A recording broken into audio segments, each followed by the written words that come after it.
Hi everybody, Mickey Evening. and Kaz here in the bunker, battened down, serving the ale. It is blowing an absolute hoolie outside.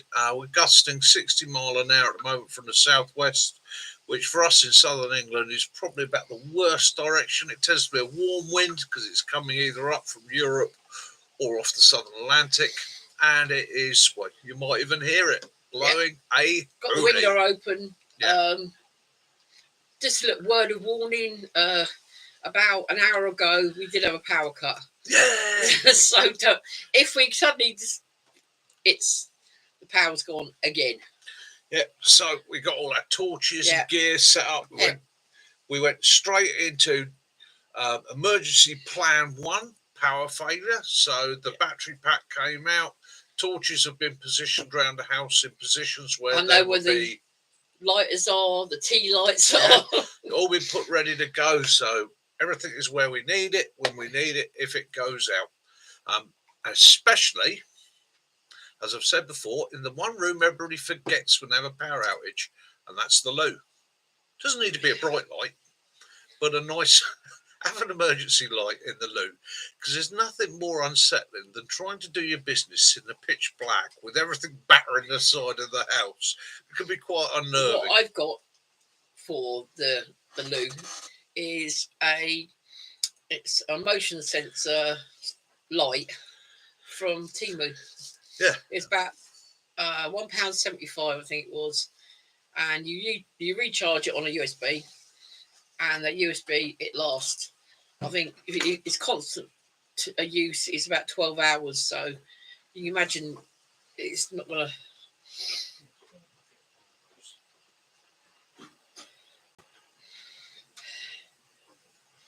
But anyway, how are you? And how windy is it where you are? I mean, I've noticed that they've updated the wind warning to be up to 90 mile an hour winds up in Scotland and the Highlands and that. So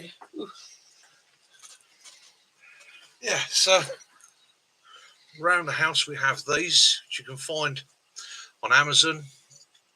Poundland. So basically, little tiny battery in there, little LED light, goes in the socket, permanently recharges itself. As soon as the power's cut around the house or the light goes out, this will come on. Absolutely brilliant little bit of kit.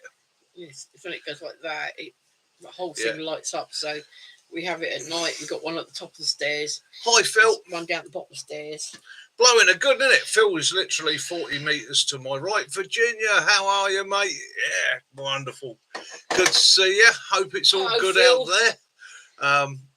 Have you tried a rope to your cat, Phil? Because if Tiggy goes out in that, it is. We're getting a good blow up here. It's passing through, gusting 60 mile an hour. So yeah, we've already had one power outage. So again, if it dies tonight, bear with me. I will attempt to get back on as soon as I get some power. Our son Chris lives about 1.5 miles, 2 miles that way.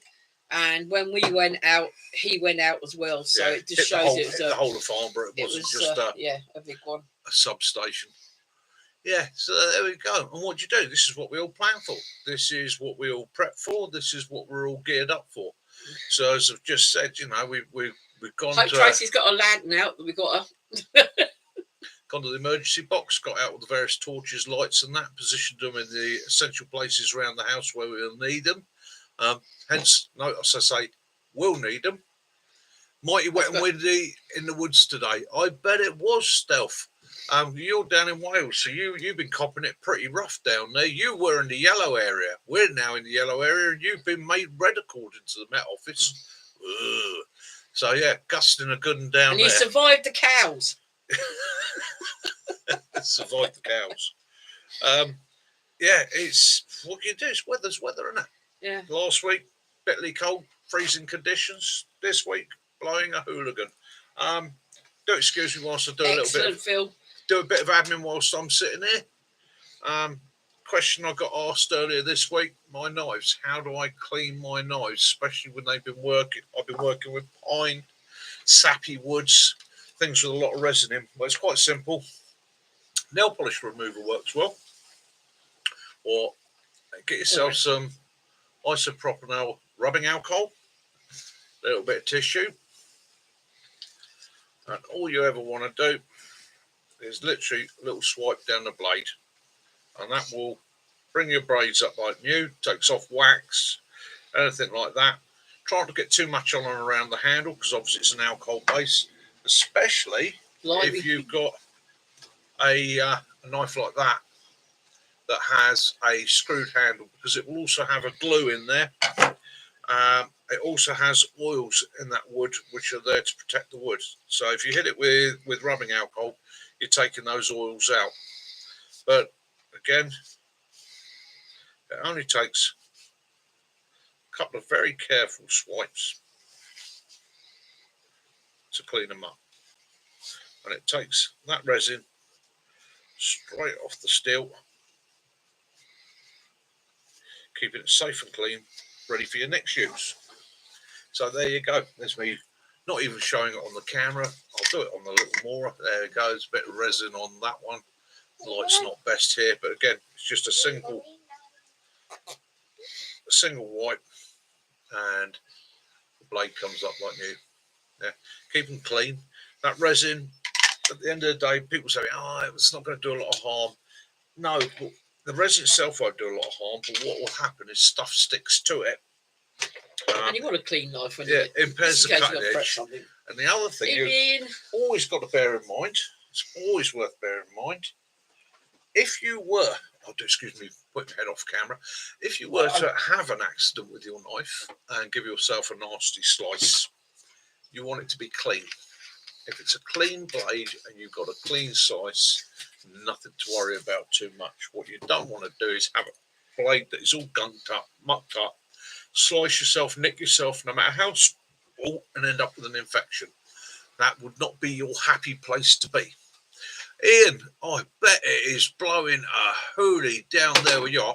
Ian's down on our south coast. He's within stone's throw of the sea. So I bet it's absolutely coming through there like a lunatic. It's bad enough up here, Ian. We're getting gusts. It's bad. Gusts to 60, stealth. 60-mile-an-hour winds in Wales. That's nothing. Yeah. The sheep there actually have their legs on one side 3 inches shorter than the other side, and those are called windward sheep. They're permanently leaning into the wind. Damn right it is. Yeah. Right. Well, I've opened my cider. I'm on a cider tonight, guys. Mine, I've got a hobgoblin glass, but it's actually lemonade and lime. Yeah, I'm just going to have a little. I did partake of a little bit of vodka and lime last night. I hadn't done for ages, and yes, I've forgotten how much I like the taste of that. But the medication I have to take, I rarely drink anything anymore. And if you do, it's only a little drop in it. Yeah. There's mate. Oh, get down there, Lee. How you doing, mate? Hope the wind's good where you are. Oh, or not too bad where you are. Yeah, we've actually had a power outage already, Lee, for about an hour ago. So we're just about to put a word of warning that we may, if we possibly go out, it's because the power's gone again. Yeah, but we will get back online ASAP. No, not had the Astor yet. That could be for Valentine's Day. Thank you. Yeah, windy as F. Yeah, yeah, too right. It is windy as F. It is blowing a good. I mean, we're not too bad where we are. So other parts of Britain I know are getting winds in excess of 90 mile an hour today. And my thoughts go out to them because, yeah, it's going to be knocking trees down, damaging power. We had some trees come down last week and a little bit of wind because it's been so wet that the trees just can't hold on any longer. Yeah. And I should imagine that by tomorrow we'll have fence posts down. I'm back in 2 seconds. Hi, kitten. I forgot to bring my American map up.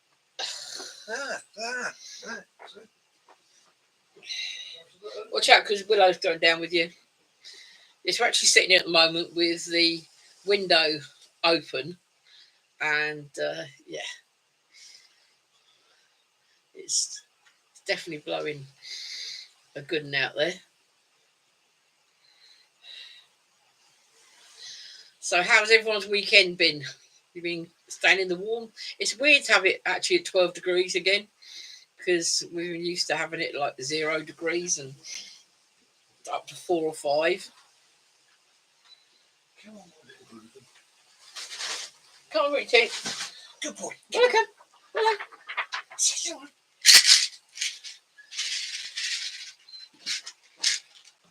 There we go. Got to be a cricket now. Yeah. Oh, excuse me. Oh, some guys help me out because I've got. Stealth, that's a good idea, doing some emergency comms videos. Yeah, because I've got like you guys out in the States. So Kaz got me a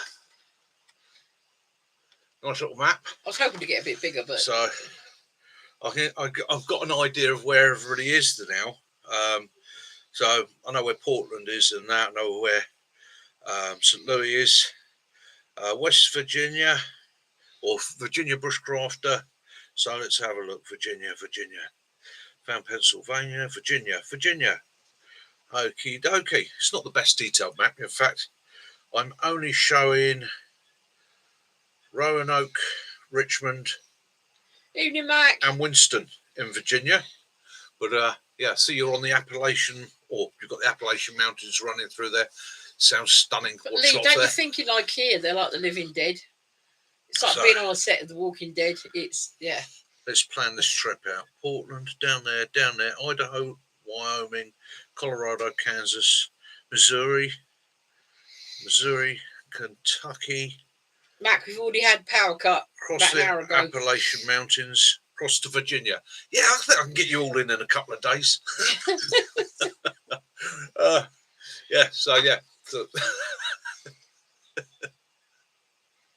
Yeah, we had it go out, and about even 40 miles north of Richmond. Chris Excellent. and that went out as well. Excellent. Right, so I've got that on there. It's I know it sounds silly, but it's just one of those nice things to know. You know, I've got an idea geographically where you are, and quite often we see news reports and that here of weather conditions and so on out there. And I often sit there and think, oh, God, blimey, that's up near so and so. I hope he's all right. You know, it's a way of keeping in contact, keeping in Yeah, I've touch. seen Kitten that the government, the Met Office had put the wind possibilities up to 90 mile an hour up in Scotland, more of the islands and the Highlands. Yeah, Kitten, it's exactly the same here. -8. I've actually got in the room here. I mean, we're in a 10-foot by 12-foot room. Yeah, about that. Yeah.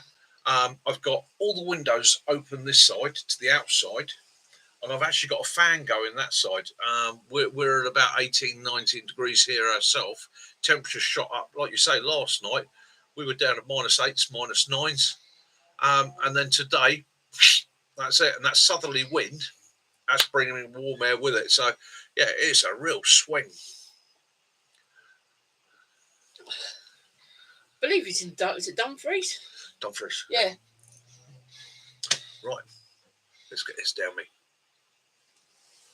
Yeah. Yeah. Willow's not too happy about the wind. He's No, he's on a his bit, little rug at the back there. he's a bit unsettled. But again, all the time he's near us, they can hear us and see us. It's sort of keeping him He's calm. only 6 months, 3 days now. So Kitten Killer's just a few miles from Prestwick. Yeah. Prestwick, we went to Prestwick, didn't we? yes, we did. Yeah, been to Prestwick. So, yeah, what are we going to get into this week? Right, yeah, well, I'll put the thing up. What's the strangest thing you've ever eaten? Okay, so, yeah, have a think on that. Throw us your comments. Let me know what you think. Furred, feathered, or scaled. Or combined. Yeah. I've had kangaroo. That was in the UK at the Royal Bath and West Country Show. Mm-hmm. Yeah. Ostrich. Yeah, That was in Farnborough. Nice. Alligator. No, I've not had Alligator tail. I've had water buffalo and squirrel Yes. in a Squirrels. in a George Foreman thingy. Yeah, there you go. Open it up and it's like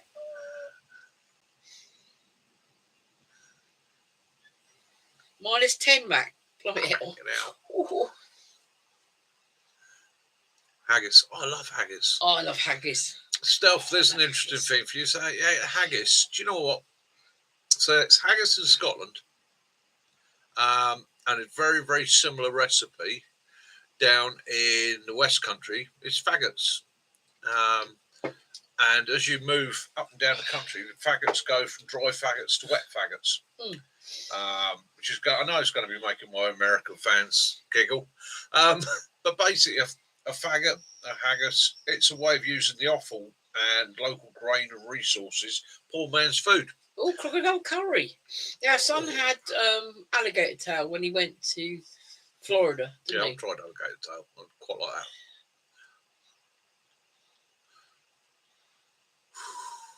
But haggis, we went up. Bloody hell. We were actually staying. We were staying in Cumbria for a couple of days camping, and then we went up to Dumfries and Galloway. Was it that one?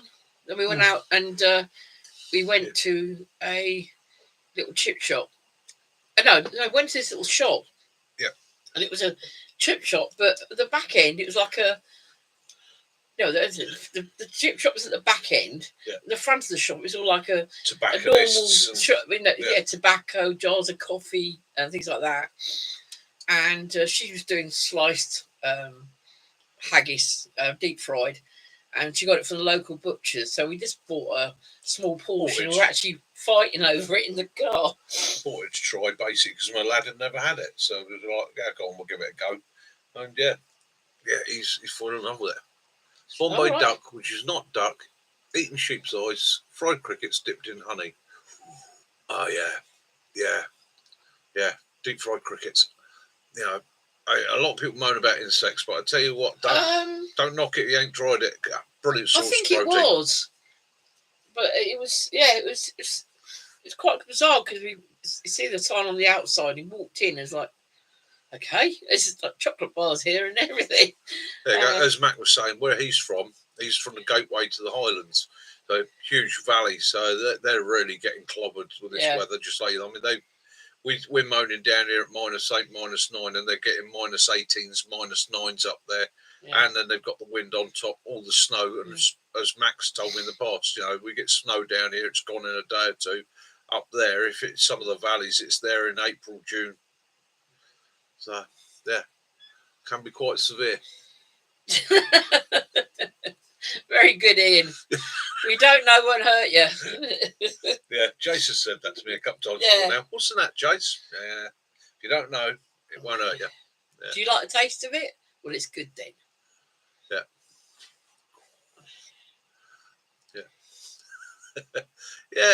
yeah, insects. So there's I bet it'd be quite interesting going across the Skye Bridge today. Probably shut it. Probably closed it in the winter. Yeah, dangerous. Timmy, how you doing, mate? Hope you're all good. Hope you're all safe. Hope this wind isn't blowing you around too much. We were just all comparing the various wind speeds and conditions around the country and discussing the strangest things that we've all eaten. And I tried crickets. I had a chance of trying, I think, scorpions, but I didn't. I don't know. It's. I was just worried about the texture. I wasn't worried the fact that it was a scorpion. It's the same with crickets. I don't know. I'm probably all right with it. It's just worried about the texture because I'm a bit iffy with funny texture things. Crunchy. Yeah, I've had ostrich. Nice. Yeah. Boar. Oh, I love a bit of boar. Oh, do like a bit of boar. Yeah. Yeah. Oh, best pork you I ever had water buffalo and venison burger once. Oh, that was amazing. Absolutely amazing. Goose. Oh, man, you're talking roast goose. Oh, jeez. That takes me back to my childhood. Used to have the geese for the eggs, and unfortunately for them, I remember helping my dad pluck a goose. Yeah, once they stopped laying, that was it. Christmas dinner. Yeah, and again, that's the tradition here in the UK. Is either a rooster or a goose for Christmas originally. Yeah. It's only our friends over the pond there that got us into turkeys. But yeah, It's, pigeon. it's like, thing is, what you class as strange food to another country, they eat it all the time. Yeah. It's like, yeah, we don't like to think of people eating horses and donkeys and that, but in other countries they do. It's the same as we eat cows and sheep and pigs and goats. You know, Yeah, it's typical of you, Mac. oh, Mac. Good evening, invisible camper. Uh, uh, buffering for you up there. Yeah, we've had a power cut already. Yeah. But it come back on again, so we're just letting you know that the possibility if we do suddenly disappear is because the power's on. I mean, we've got the torches and that, but that one. Yeah. But obviously, if the power goes, it don't matter if I turn the torch on because you're going to see me anyway. Yeah, this is all about strange things to eat. Probably on the motorbike. Good evening, Benny. I hope your cat is safely locked away because Mickey's in the house. Hey, I said hello to your cat. I've sent him a personal message, and I even gave Benny an instruction to give him a little bit extra cream. I actually like goat. It's very tasty meat. Yeah, I prefer goat to lamb. Or mutton. Yeah. I do like mutton, but you don't really have to get that. And yeah, you can't get mutton. It used to be quite cheap, but now it's like a lot of places. People have found that perhaps like Jamie Oliver, suddenly go, oh yeah, in my restaurant I'm selling mutton because he's a tight-fisted twat that gets the cheapest meat he can and then puts a grape on it and says, "Oh, look what that's created. Well, the rest of us have been eating that as porpoise for donkey's years." Good evening, Ray. Any foal yet? Ray. Hi, John. How you doing? Good evening, John. Right. Yeah, it's just it's like it's what you're used to eating. I mean, because some places eat guinea pigs and things like that, and some people here will go mad. It's only what you're used to. It's at the end of the day, it's what you have to do is you have to break it down. I mean, I've had to eat things over the years where I've looked at it and gone, really? Yeah, I never tried tripe. I just looked at it and went, yeah. I like liver. Yeah, I just drop it to the point where it's protein. And it comes to its protein. Enough spice on it, you won't notice what it is. And if you're hungry enough, you'll eat almost anything. I mean, I don't... Hi, Ray. Hope the fold was okay. I hope that all went well. John, hiya, mate. Glad to see you. We're windy here today. Yes. So, here we go. Temperature swing in the last 24 hours here. We've gone from -9 to... excuse me. 13 now. We're at 13 degrees out there now. So, yeah. And the wind has gone from 0 to 60 mile an hour. So, yeah. See, I don't personally like rabbit, and it's not because they're fluffy little things. I just do not like the taste of rabbit meat. 8 days overdue. Well, it's starting to get a bit of a worry.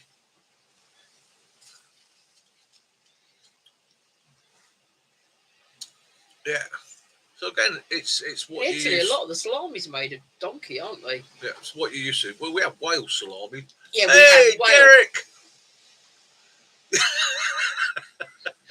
Yeah. Eat it, Derek. Derek, shout out about your Saturday live streams tonight. Chuck it up off as much as you can, mate. So let the guys know, and I'll also mention it through the weekend. So yeah, hang tough, Derek, our brother from another mother. He's live streaming now on a Saturday. For us in the UK, it works out about 7:30, 8 o'clock in the morning, I believe. But I will confirm that with him. Great live stream. Dive on there if you get the opportunity. Show our brothers some support. And yeah. Well, John, we're actually having a hoolie outside. It's windy as hell. We've had a power cut already, and it's yeah. Right, so that's on the leeward side, and so you can see the curtains are blowing pretty much non-stop. Yeah, there we go. It's another view of the man cave you've never had before. Yeah, so basically, and it's that warm. We've got the heating off, we've got a fan going, and we've got the window open. It's just, that temperature is just shot straight through the roof. It's mental. Yeah, I don't know if Lee was saying that Benny's cat and Willow should go on and camp out together. Oh, Benny. God dear, man. Jesus, I wouldn't like to have been your guts after that. Your dad used to eat pig's trotters. Like, you don't sort of see them that often now. What's that? Pig's trotters. Pig's trotters? Yeah, Yeah. Oh, man. you don't actually see them. No. Dad used to love pig's trotters. Evening, Michael. And pig's heads. You know, we used to, when I was a nipper, I can remember. Yeah, my mum used to say to me, "Oh, we got liver casserole." I go, "That's rabbit." No, it's not. It's liver casserole. I'm not eating it. Jim. Hope you're good. Evening, Katrina. Hope you're all good. Evening, all. I've had a pint and all the shots out. Actually, one. Well, it's still spice, including 7 days off. Oh, mate. Dodgy pies. I've had some dodgy Benny, pies. You must have some. You must have. Oh, guts. Yeah, steel. I was saying that. So, yeah, oxtail. I love oxtail. Yeah, Jim. I absolutely love oxtail. Kaz isn't so keen on it, but quite often. I do. I like the oxtail soup. I'm not into the actual oxtail stew. Yeah, we've done pig's cheeks. Pig's cheeks. Oh, yeah. I love liver.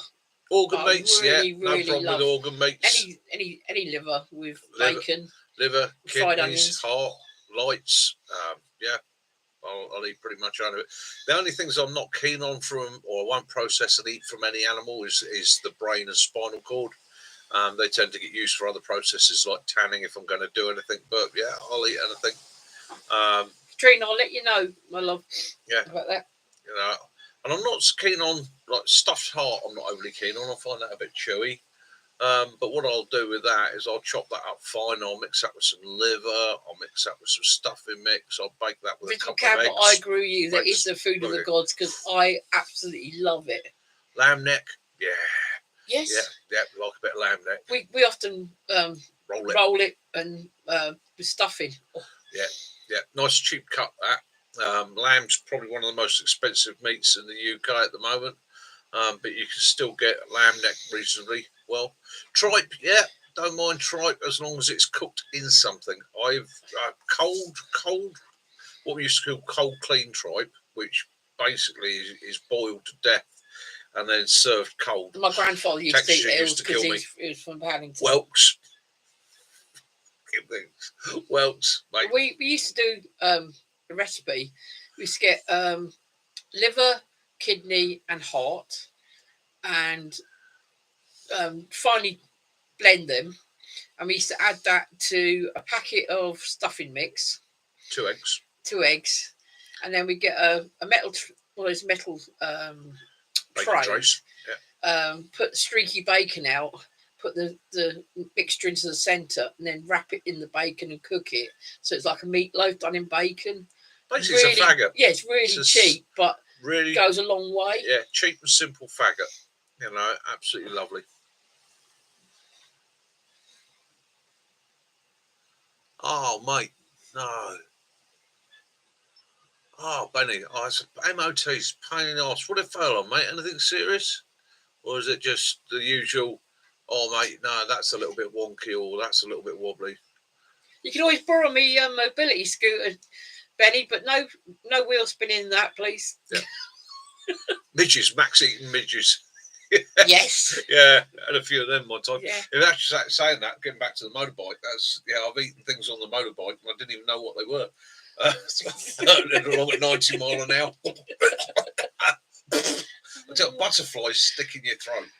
I had one night. I was coming back from the West Country. We've got a gorgeous road down here. We're really lucky to have it. The A303 runs pretty much from 10 miles south of me all the way down into Cornwall. Joins the A30. Gorgeous road. And in the early hours of the morning, it tends to be very quiet. It's a dual carriageway, so it's a 4-laner for those of you in the States. And a lot of it's quite straight and quite fast. National speed limit on that 70. And I'm coming back up there early hours. Well, I say early hours, about 1 in the morning. Beautiful summer's evening. And it was one of those gorgeous summer's evenings where it's warm. I mean, I'm literally T-shirt. I'm wearing my club cut, open face helmet. I was riding a bike with ape hangers, so proper old school biker, no silencers, no nothing, big V-twin, thumping my way through the valleys and that. And I come up over a hill, and as I come over the hill, it's a long straight for about 2 or 3 miles, and then it starts to rise up the other side. And as I looked down it, I could just make out a car on the bridge. And at the time, I was probably clearing a ton, and I thought, that's old Bill. And I just throttled off slowly. Don't make it look obvious. Don't want to touch the brakes. That's how I light up everything for miles. So you just ease it off, come through, come under, and you don't make it too obvious. So I've dropped to about 80, and as I'm starting to come up the other side, I see the headlights coming down the slip road, and I was like, old Bill. He pulled me over and lay by, and I got one of them nice coppers, one of them decent coppers. His attitude was like, he literally went, just slow it down. He said, this stretch of road all the way back up to Hampshire, this time in the morning, where do you think every country copper's sitting? He said, drop down to about 80, mate, you'll be fine, take it easy, I know what you were doing, have a safe journey. And he let me go, and I thought, stunning. So the rest of the way up the A303, took it fairly steady. Now, just before I come off the 303, there's a little service station on the left. It's open 24 hours. It's in the middle of nowhere, close to Basingstoke. And I thought, top off, grab a smoke, I'll be home in half an hour. So I've eased up, run up the ramp, I said, into the petrol station. And as I pulled in, there are all these little hatchback cars parked everywhere. And I mean, the forecourt is packed with them. It's the local, should we call it, the local teenage cruise club that have been out doing whatever they do. And I've just rumbled up into the middle of it. Side stand down, quick blip, make the place echo, kill the bike. And they're all looking. They're all sort of like, you can see the look on their faces. To me, my brain's going, they're all thinking, cool, look at that bloke. Reality is they're probably going, shit. Don't even want to talk to him. Well, about 10 miles beforehand, something had hit my helmet. And wow, Will. And it felt like, a big insect. I mean, it was one of those, it knocked my helmet back. I'm rumbling about 85, 90 mile an hour, and it was a proper, what the hell was that? Now, that open face helmet was one with a full visor, so the visor used to come up and sit like that on the hey. I'm in the petrol station, I've taken the helmet off, hung it on the bars, walked in, got myself a drink, got myself something to eat, topped off the fuel, come back out, had my Mars bar, swigging my Red Bull, looking at all these nippers' cars, and I thought, don't intimidate them, look like the nice bloke. It's all right, boys, you having a good evening? They're like, yeah, cool, nice bike, mate. And I was like, yeah, thanks very much, nice car. And they're chatting away and all the rest of it. Anyhow, I think to myself, right, time to make the exit. Take my helmet off the handlebar, and as I look at the helmet, there's something wedged underneath the visor between the helmet and the visor. What the fuck is that? So I get my finger in and I sort of peel it out like that. I want to pull it out. It's half a bat. The visor had literally cut him in half. I've got a wing and literally half a bat hanging in my hand. At which point, I've realised all these nippers are like looking at me. So, me being me, I just sort of looked at them and went, can't quite finish this bat. Does anybody want this off? It's a look of horror amongst them because they're now like, oh, bloke's eating bats. Threw it in the bin, started the bike, rambled off. And I often wonder how many of those nippers still turn around that much. Do you remember that night that bike had turned up? You know, the one that was eating the bat.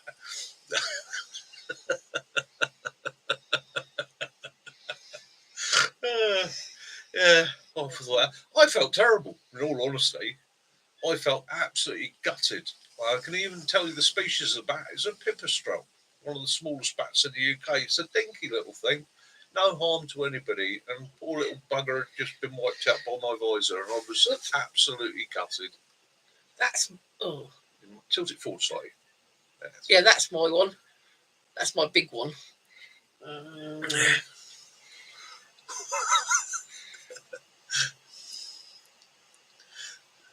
That's my Ozzy Osbourne moment, that was.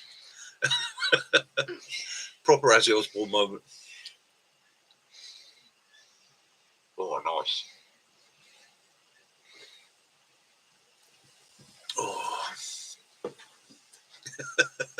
But did it kill you? Yeah. No, it made me stronger though.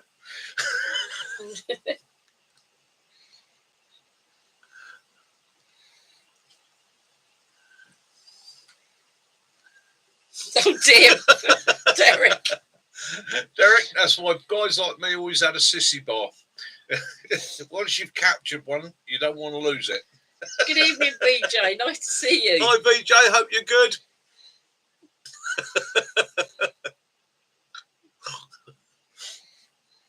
You obviously want to hide and tighten up. Yeah. There's all sorts of crude jokes I could make there. I'm not going to do that.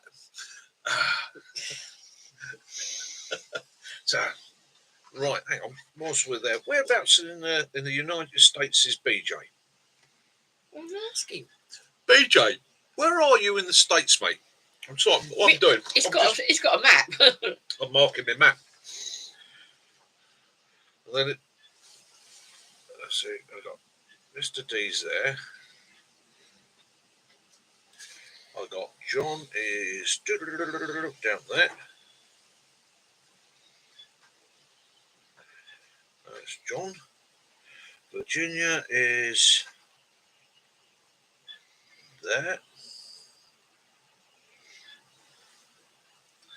There we go. Right.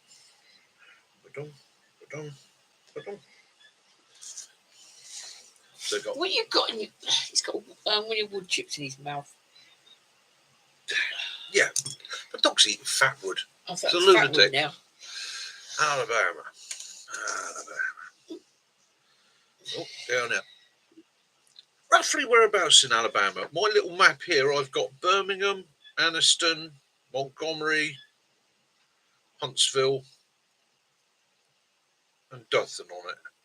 So if you can give me an idea, I can mark you on my map as a rough idea, and then when I do make it out to the States, I've got an idea of the circuit I want to do. I mean, it's okay. I'll come out for a weekend. Bring a push bike. Come out for a weekend and make it round, see you all. Can't be that big.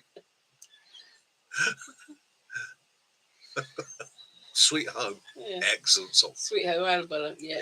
Alabama.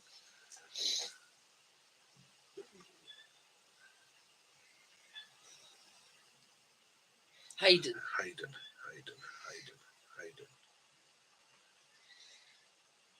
No, don't have it on my map.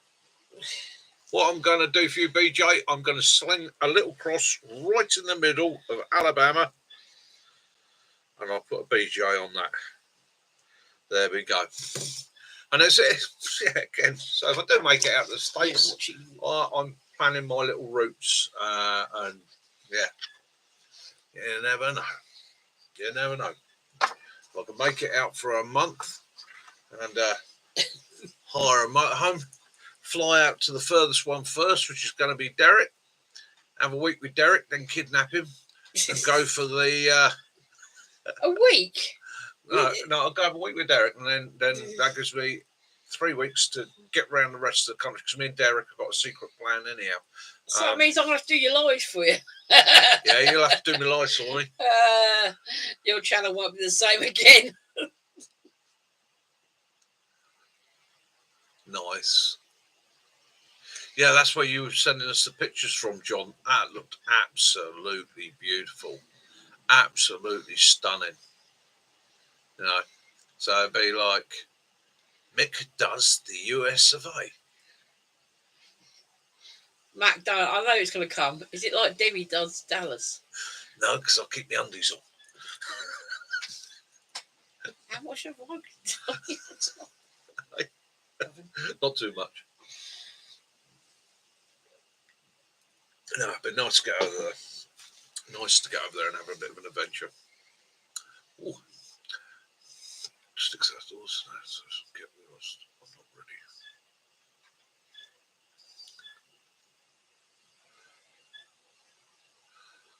Oh, Mac, there you go. You've got a question there. You're the best, mate. You're our Scotland expert. Mac and Kitten. They're both in Scotland. Yeah, and Kitten. Yeah, so you guys, Sticks has got a question that really needs to be aimed at you guys so that I don't give him the wrong information. I've done Scotland, but I've done Scotland, easy. but an easy. Yeah. Been at Arnhem, we've been to Skye, Mull, Nen, Black Isle. Yeah, we went to Channery Point to see the dolphins, and all we saw was a seal. Circumnavigated Loch Ness.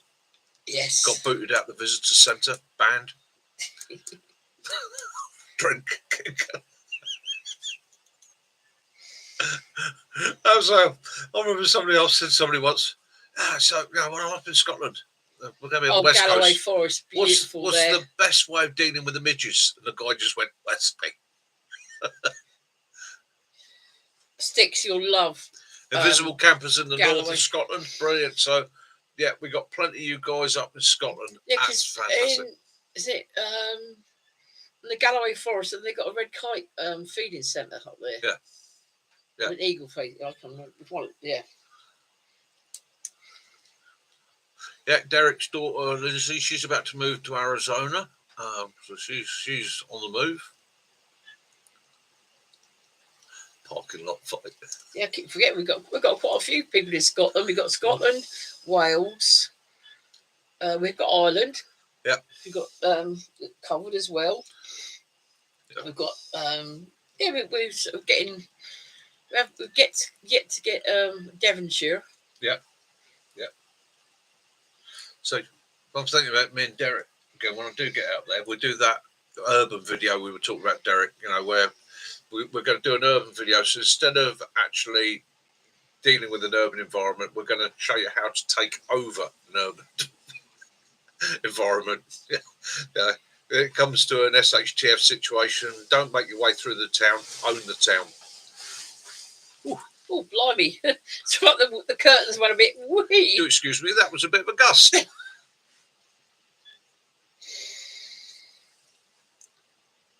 Tinselled. Mate, if I was heading for Scotland, I would go with a tent. Go with something you can seal up.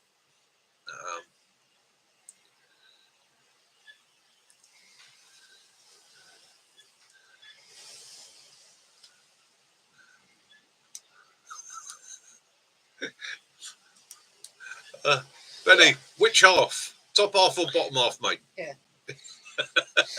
So remember, you might need your midge things. Yeah, if you're going up in mid-season, you don't need to take any protein sources. It's just flying around you. Yeah. God, bloody things they are. You'd think something so small could be such a curse. I know we've been up.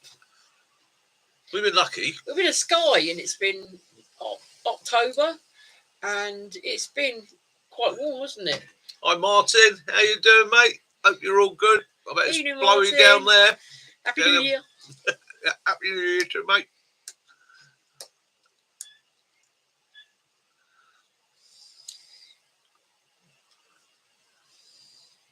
Yeah, you are. All four of you. Yeah. Oh, the thing is, if you're coming with me and Mac, it's tactical. Don't take your notes, Sticks, Benny. Yeah. No, we'll organise that. There's a lovely castle in Dumfries, isn't there? I know there's lots of castles in Scotland, but this one's got a full-size trebuchet, hasn't it? Top off, I think. Benny's top off. Hanged off. You'll remember the YouTube camping guy, ex-hockey player, missing teeth, travelling with a dog. Awesome videos. I don't, to be honest with you, mate. I don't. Stick the midges in some bannock bread. Yeah. Yeah. Yeah. You could make Garibaldi biscuits with midges. Yeah. Yeah. So dead fly biscuits. Yeah. It's one of those things, isn't it? If you prepare for it and you equip yourself for it, and you both, I'm not just talking about physically with sprays and tentage and all this, mentally prepare yourself for the fact, then you'd be all right. If you can get him and Mac to wear pink wigs, you're, bloody hell. If you're wearing pink wigs, you're the distraction whilst we're putting the covering fire in. But are you going to wear these light up glasses as And well? I promise you, it won't kill you. Oh, there.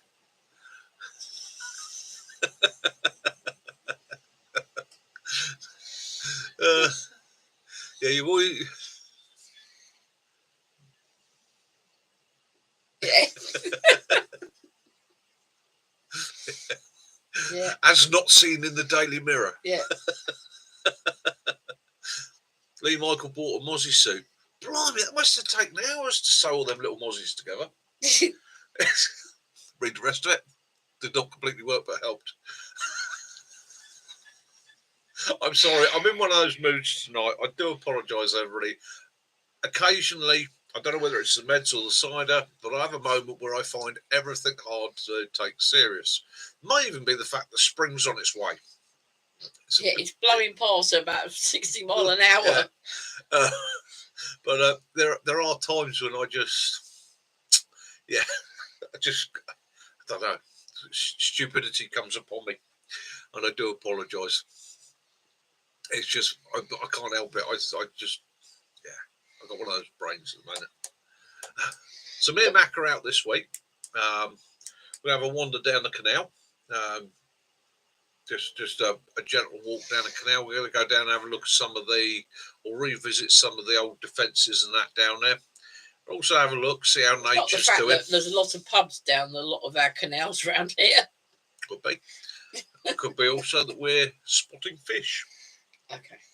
There, looking for a little nooks and crannies ideal for casting a line. Above my right eyebrow. Above my right eyebrow. It's above my right eyebrow. Quite possibly it'd be a spot, possibly be a scar, might even be a long hair. Below my right eye, I've got a little skin left eye, got a little skin tag up there which bugs on the outside. No, right eye, below my right eye, little skin tag bugs the crap out of me. I'm a fairly knocked up and scarred bloke, unfortunately. Bit of a swim, yeah. So, it could possibly be a spot or a scar, mate. I am absolutely riddled with them. It frightens the life out of my doctor every time I go in. She reckons that I could possibly be Frankenstein's monster. I've got more scars, stitches, and lacerations across this poor body of mine than you could actually believe. He done you. What's that? Benny, but did he die?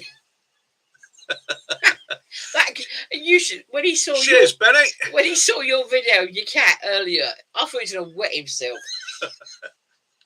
It's eyeshadow. I don't wear eyeshadow. I wear eyeshadow of a particular drab green, occasionally brown combination. You're right, kitten killers. People do. They just suddenly.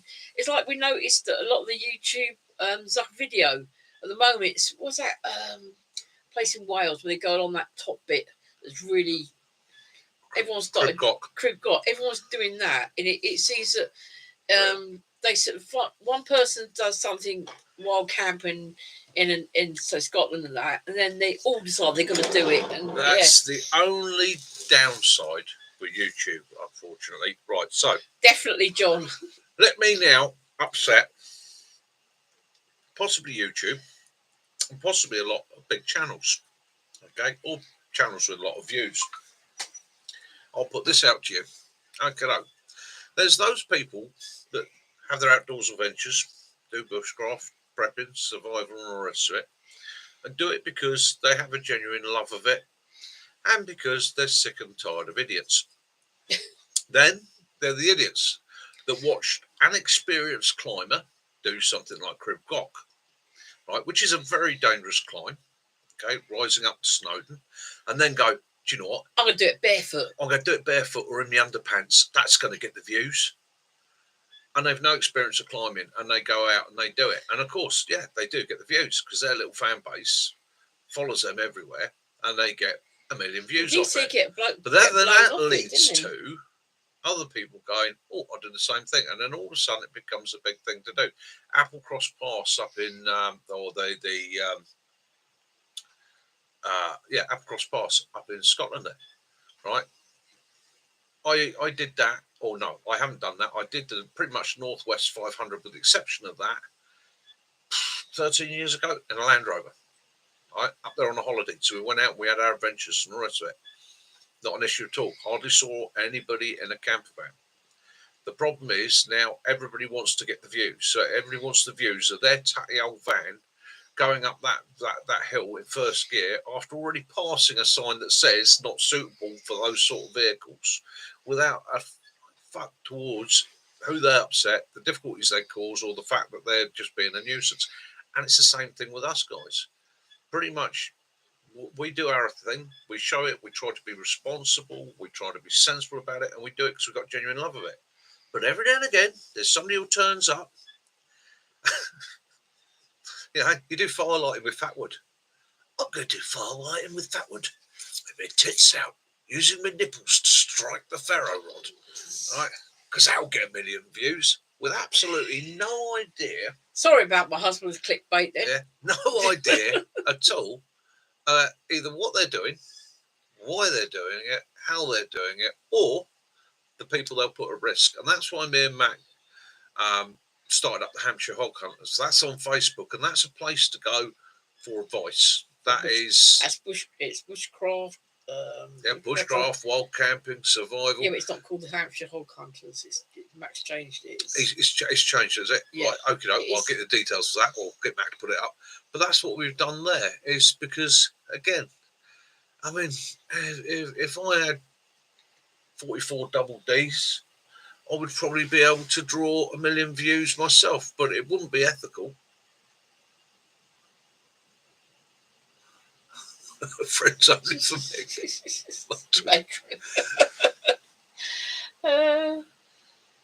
It's like when we went down to Tar Steps.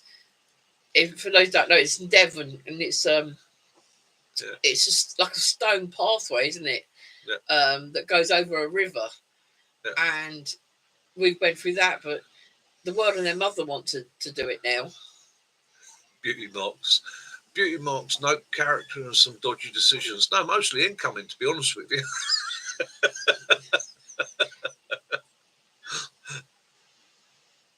That's it. Yeah. Yeah, it's still Hampshire, but I couldn't remember the first bit of it. Yeah. Yeah, it's a bushcraft and wild camping with the Hampshire Hog Hunters. So you try and keep it truthful, keep it honest. And for those of you with your own channels, that's the thing. You're competing against people with no scruples or morals that will do the stupidest things to get the views, and they will get the views. There's plenty of prepubescent boys out there that will click on certain images. There are plenty of people out there that want to see somebody fall to their death. Okay. Then there's the rest of us. And the difference is, if you have a genuine love for these things, you can watch somebody enjoying doing the most simple of tasks on their video. And you understand, feel, and get their pleasure in doing it, which makes a video fun and a pleasure to watch because it's genuinely what you're into. Yeah, and that's the way I see it, unfortunately. Although, the one time I did mention clickbait on one of my videos, I got a backlash. I lost a couple of people who thought I was disgusting because I made a reference and a joke to having boobs and getting them out to try and get more views. And that, some people just didn't. I did it for a laugh and a joke. People did one. You're right, Simon. You don't want. There's certain places you want to sort of keep to yourself. Some places keep them to yourself, keep them secret. Yeah. My woods. Very few people know where the woods is that I use, purely and simply because this is such a populated area. And if other people knew where I was, they would be up there. And that would cause me an issue because if they turn up and turn around to the guy that allows me to use it and they go, oh yeah, Mickey said I could. Yeah, that's Nikki's permission gone. You know. So again, if you've got a place you use, whether you've got permission or not, keep it to yourself. There's one that she does it. She lives on her own. She's a blonde in I don't know which is Alaska or Canada. Yeah. But she's always stripping off or showing her bare butt on the links, and then clickbait. Yeah. Yeah, it does, Ray. Yeah, if you click on a video and don't watch it, once you've clicked it, that's a view as far as the algorithm's concerned. So, yeah. But again, it's like somebody said to me, well, you can always dislike it, but a dislike is as good in the algorithm count-wise as a like. So in actual fact, if you really don't like it, don't click anything at all. No. Just come off it. Yeah. Yeah.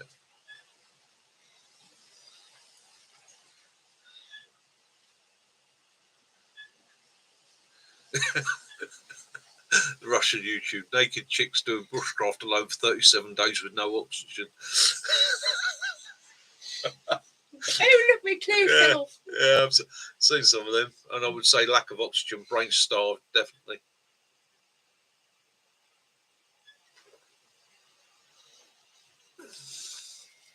It's fine to show you can. It's just like, yeah, just try not to announce to the world where you are. Yeah. You know, it's that old, protect your HQ. You never know when you're going to need to fall back to it. And again, I've got a couple of places where I've got bits stashed. Nothing's major. I mean, it's like a squirrel cooker.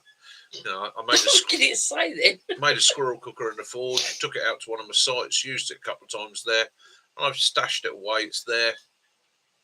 I know when I go back to that site, I haven't got to take a cook system up with me. I've got the squirrel cooker there. In actual fact, I'm delaying shutting the forge down. I've decided to have one last year hard because a very, very good friend of mine has commissioned me to make him a knife. So I'm going to make him a knife. That'll be the last knife I make. And then I'm going to knock out a couple more bits on their squirrel cookers and so forth. But I'm going to do them in a simplified manner. I don't know if any of you want me, I mean, do you want me to do a video on making squirrel cookers and cook sets and things like that in the forge? And no furry animals will be hurt in this. No furry animals will be hurt in the making of it. Just do a couple of basic bits there if you want. Yeah, you're right, John. It's thumbs up, thumbs down, and comments that make the algorithm. I believe comments definitely help. Yeah, comments definitely help. Yeah. Katrina says Mike would be interested. Yeah. What I'll do, I'll do a couple of bits in the forge before it shuts down, and that'll be me retiring from that. So, won't be anything major, won't be anything super. It'll just be some basic tips and ideas for working metal for somebody who's just starting out, who's just getting into it. And if anybody out there looking at a forge setup, hit me up, send me a message, because this year I retire, so there's 2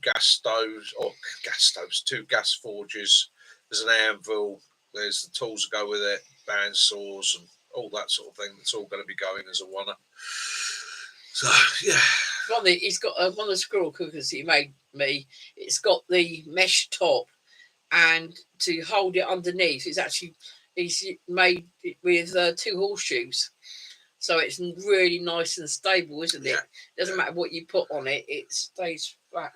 Yeah, I'll make some simple grills as well. That's another one worth doing. I mean, I'll put that down on the squirrel. Yeah. In fact, the simplest grill you can ever get hold of, and a lot of people overlook it, but it's worth having. Go around your local supermarket or your local corner shop and that, and tell them next time they get a basket, a shopping basket that's knackered, right? Because they do, the handles give out on them. Sometimes they get a bit squished. Next time they've got one that's knackered, give you a shout, drop them a couple of quid for it, okay? Because they make an absolutely brilliant cook system, all right? Absolutely brilliant for doing stuff over fire. You don't need to do anything other than cut a little hole in one side to feed it and then set it over a fire.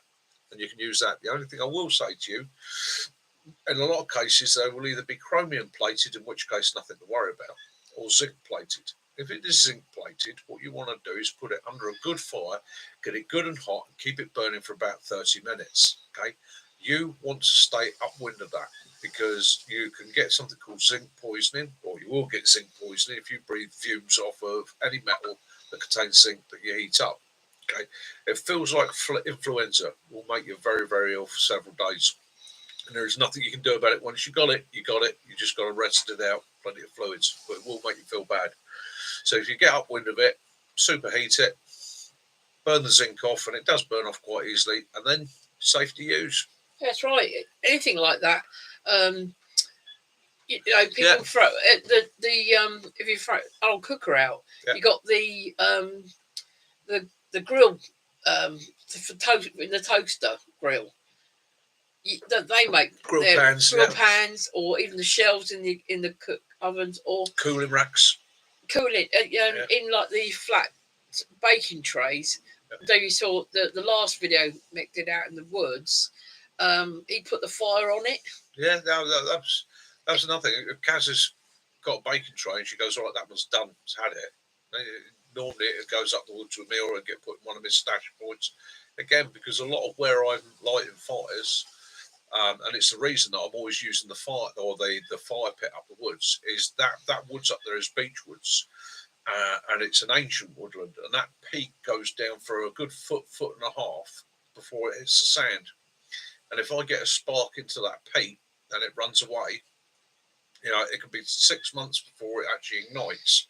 But that's my fault, and I won't risk that. So again, I'm always very, very cautious, and I'd always rather err on the side of caution. Might make me look a bit daft or a bit nervy. I'd rather err on the side of caution and find myself in 6 months thinking, by God, I've burnt the woods down. Yeah, John, we don't have thrift stores in the UK, same as you don't have the Goodwill. We have charity shops, but they can be a bit expensive. We have a lot of your yard sales. We have car boots where people take their cars in the fields and out. So we did a video from a car boot sale this year. We the Facebook Marketplace is a great place for getting free stuff on. Yeah. And the other thing is, because things like hunting, outdoors camping, wild camping, that sort of thing, not quite so big in the UK. So we don't see so much of stuff. You do get the occasional bargain, but it's not so easy to find. And the other problem is it's like charity shops. So in theory, you should be able to go to a charity shop and get yourself a bargain. We've got one charity shop that's near us, and everything in there is £1. So there's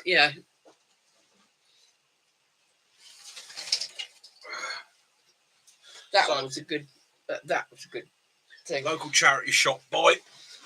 Walk past, see in the window. What make is it? Can't see what make it is. It is an Ecuador made by Winster. Yeah. So that's Winster Ecuador. That's an 85 litre framed rucksack. Okay, and that cost me 15 quid. Okay, it's a little bit tired. It's a little bit light. The stitching's still good. You told me you paid £4 for that. Yeah. But yeah, 15 quid. So at the end of the day, I saw that and thought, if I went to buy that outside, I'm probably going to pay near 50, 60 quid for it. So there's a new one, Mac, near North Camp, isn't there? New one. Yeah. But when the weather gets better, we'll go to car boots. Sticks. I built barbecue, cut up shopping trolley for the grill, only cost £1. I like your logic, my friend. I like your logic. I'm addicted to candles, I'm afraid. If I go to car boot sales, it doesn't matter if they're outdoor candles, they're candles in glasses, they're floating candles. As long as they're new or nearly new, then yeah. No. So again, it's like you search around, find what you can, look for what you can, and adapt and overcome. And that's the big thing with all your skill sets is adapting and overcoming. Whether you can spend a lifetime spending a fortune buying new kit. Okay, and I'm loath to buy new kit purely and simply because it's expensive and I don't have the budget. So I do tend to get myself mend and make do, look for second hand. The only thing I'm struggling with at the moment, I'm going to come up with this belt order, but I don't want to do. I could just go out and buy a military belt order. I could probably have a word with Tommy and the guys and scrounge a belt order kit from stores and things like that. It would be an older one, but I could probably do that. But again, I was like, no, I don't want something that looks too military. I want to try and do something that is pretty much civic. Yeah, the way you could do it is buy the strapping yourself and the buckles, etc. Well, that's what and I'm toying with. I'm actually toying with taking something like that rucksack and adapting that and having a go at making a webbing kit. Although what I don't want to if I make it, probably end up looking like some sort of bondage outfit. 4 candles, yeah. Bondage wood. Definitely 4 Bondage candles. bushcraft.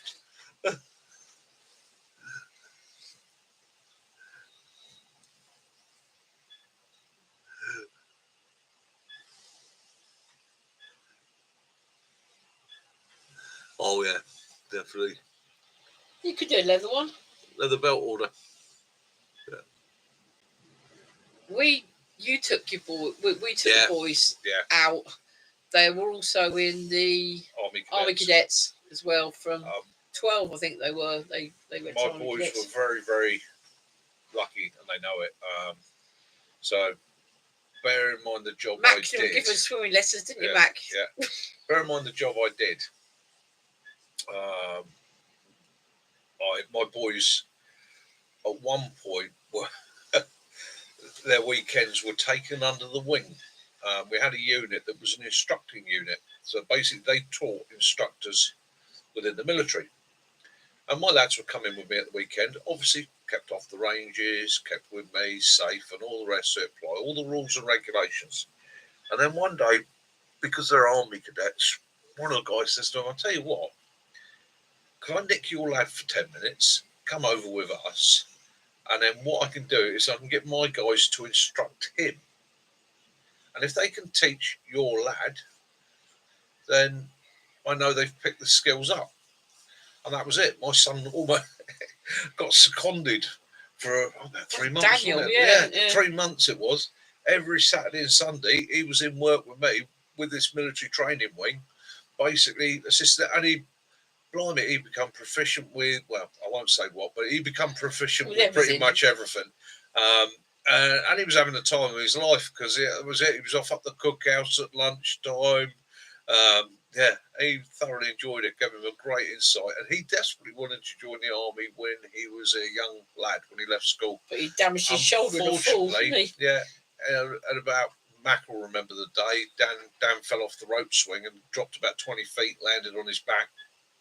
And being Dan, jumped up and went, I'm all right, a bit winded, but I'm all right. And it turned out what he'd actually done is he'd damaged his shoulder quite severely. And because he kept his mouth shut and didn't tell anybody, it never healed correctly. So unfortunately, his shoulder would pop out all the time. So that was him refused for the military. But he bucked up from that.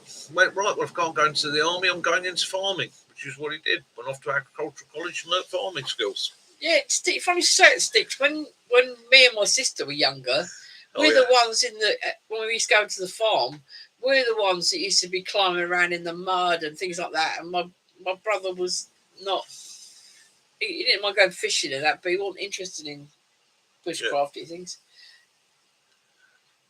Yeah, definitely, Mac. Max has said he's lost one of the trees behind him. Yeah. He's had a big crack and one of the school's trees has gone. Oh, dear. Yeah, that boy did have an appetite, didn't he?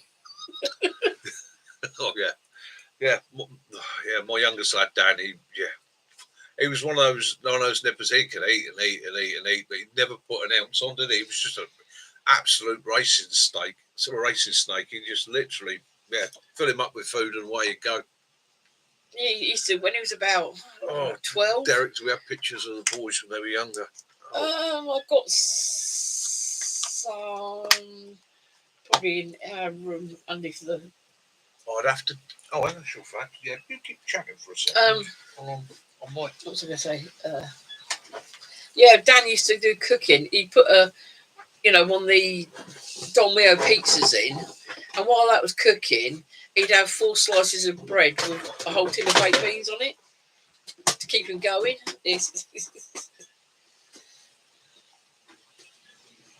I actually got some photographs there.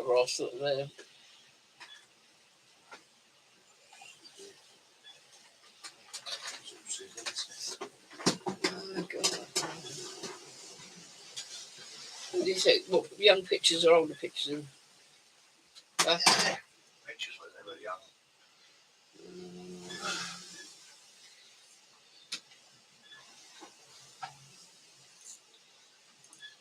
Oh, in actual fact, I'll tell you what.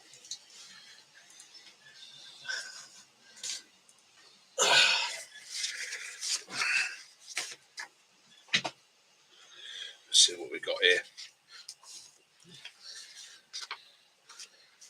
That was me with Dean. Bit of work. Yeah, that's what those are. They're all your that's all your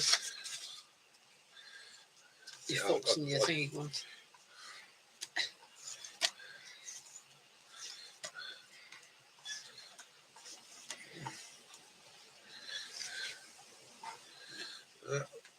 No.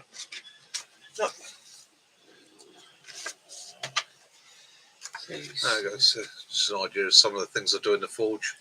That was a coat rack I made up for a lady who got a stables.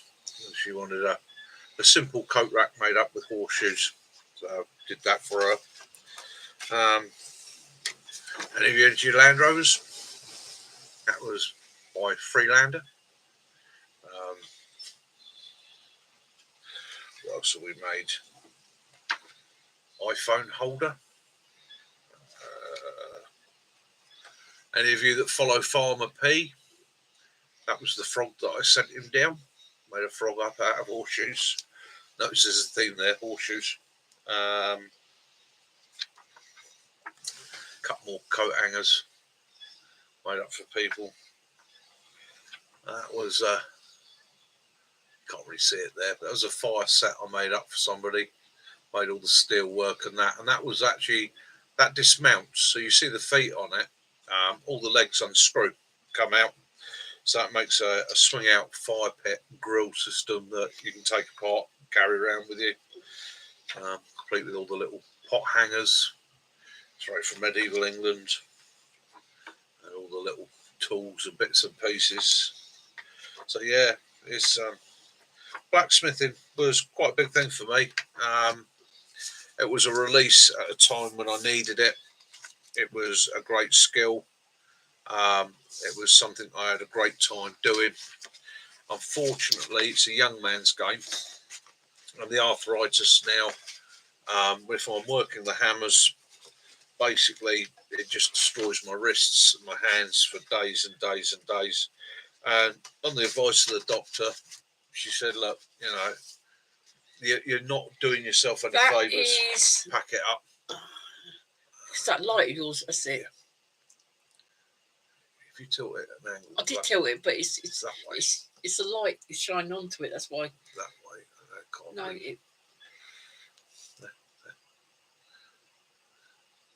that was the lads driving a buggy, wasn't it? Yeah.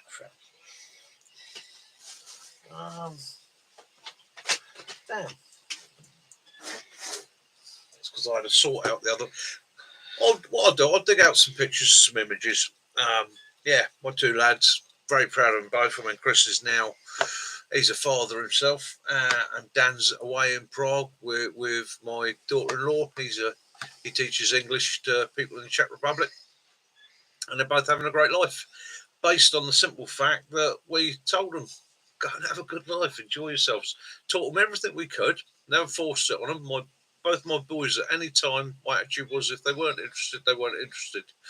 Um, you know, I was told when I was a nipper, you can't beat common sense into a stick, right? And so if somebody doesn't want to learn or they're not interested, no point. But I always encouraged them to learn the things they wanted to. Chris, car tech, loved cars, loves his engineering, loves his music, plays guitar, yeah, loves driving. So he's HGV driver. That's his love and his passion. Dan went into farming and forestry, became a tree surgeon, become quite well known as a tree surgeon and climber, quite adventurous. And then out of the blue one day, bear in mind his whole life had been agricultural, forestry, and that orientated, came home and went, I'm moving to Prague and I'm becoming an English teacher. Yeah, Dan used We to were like, build the stone walls. He dry used to stone build walling, the laying the hazel hedges. qualified shepherd, tree surgeon.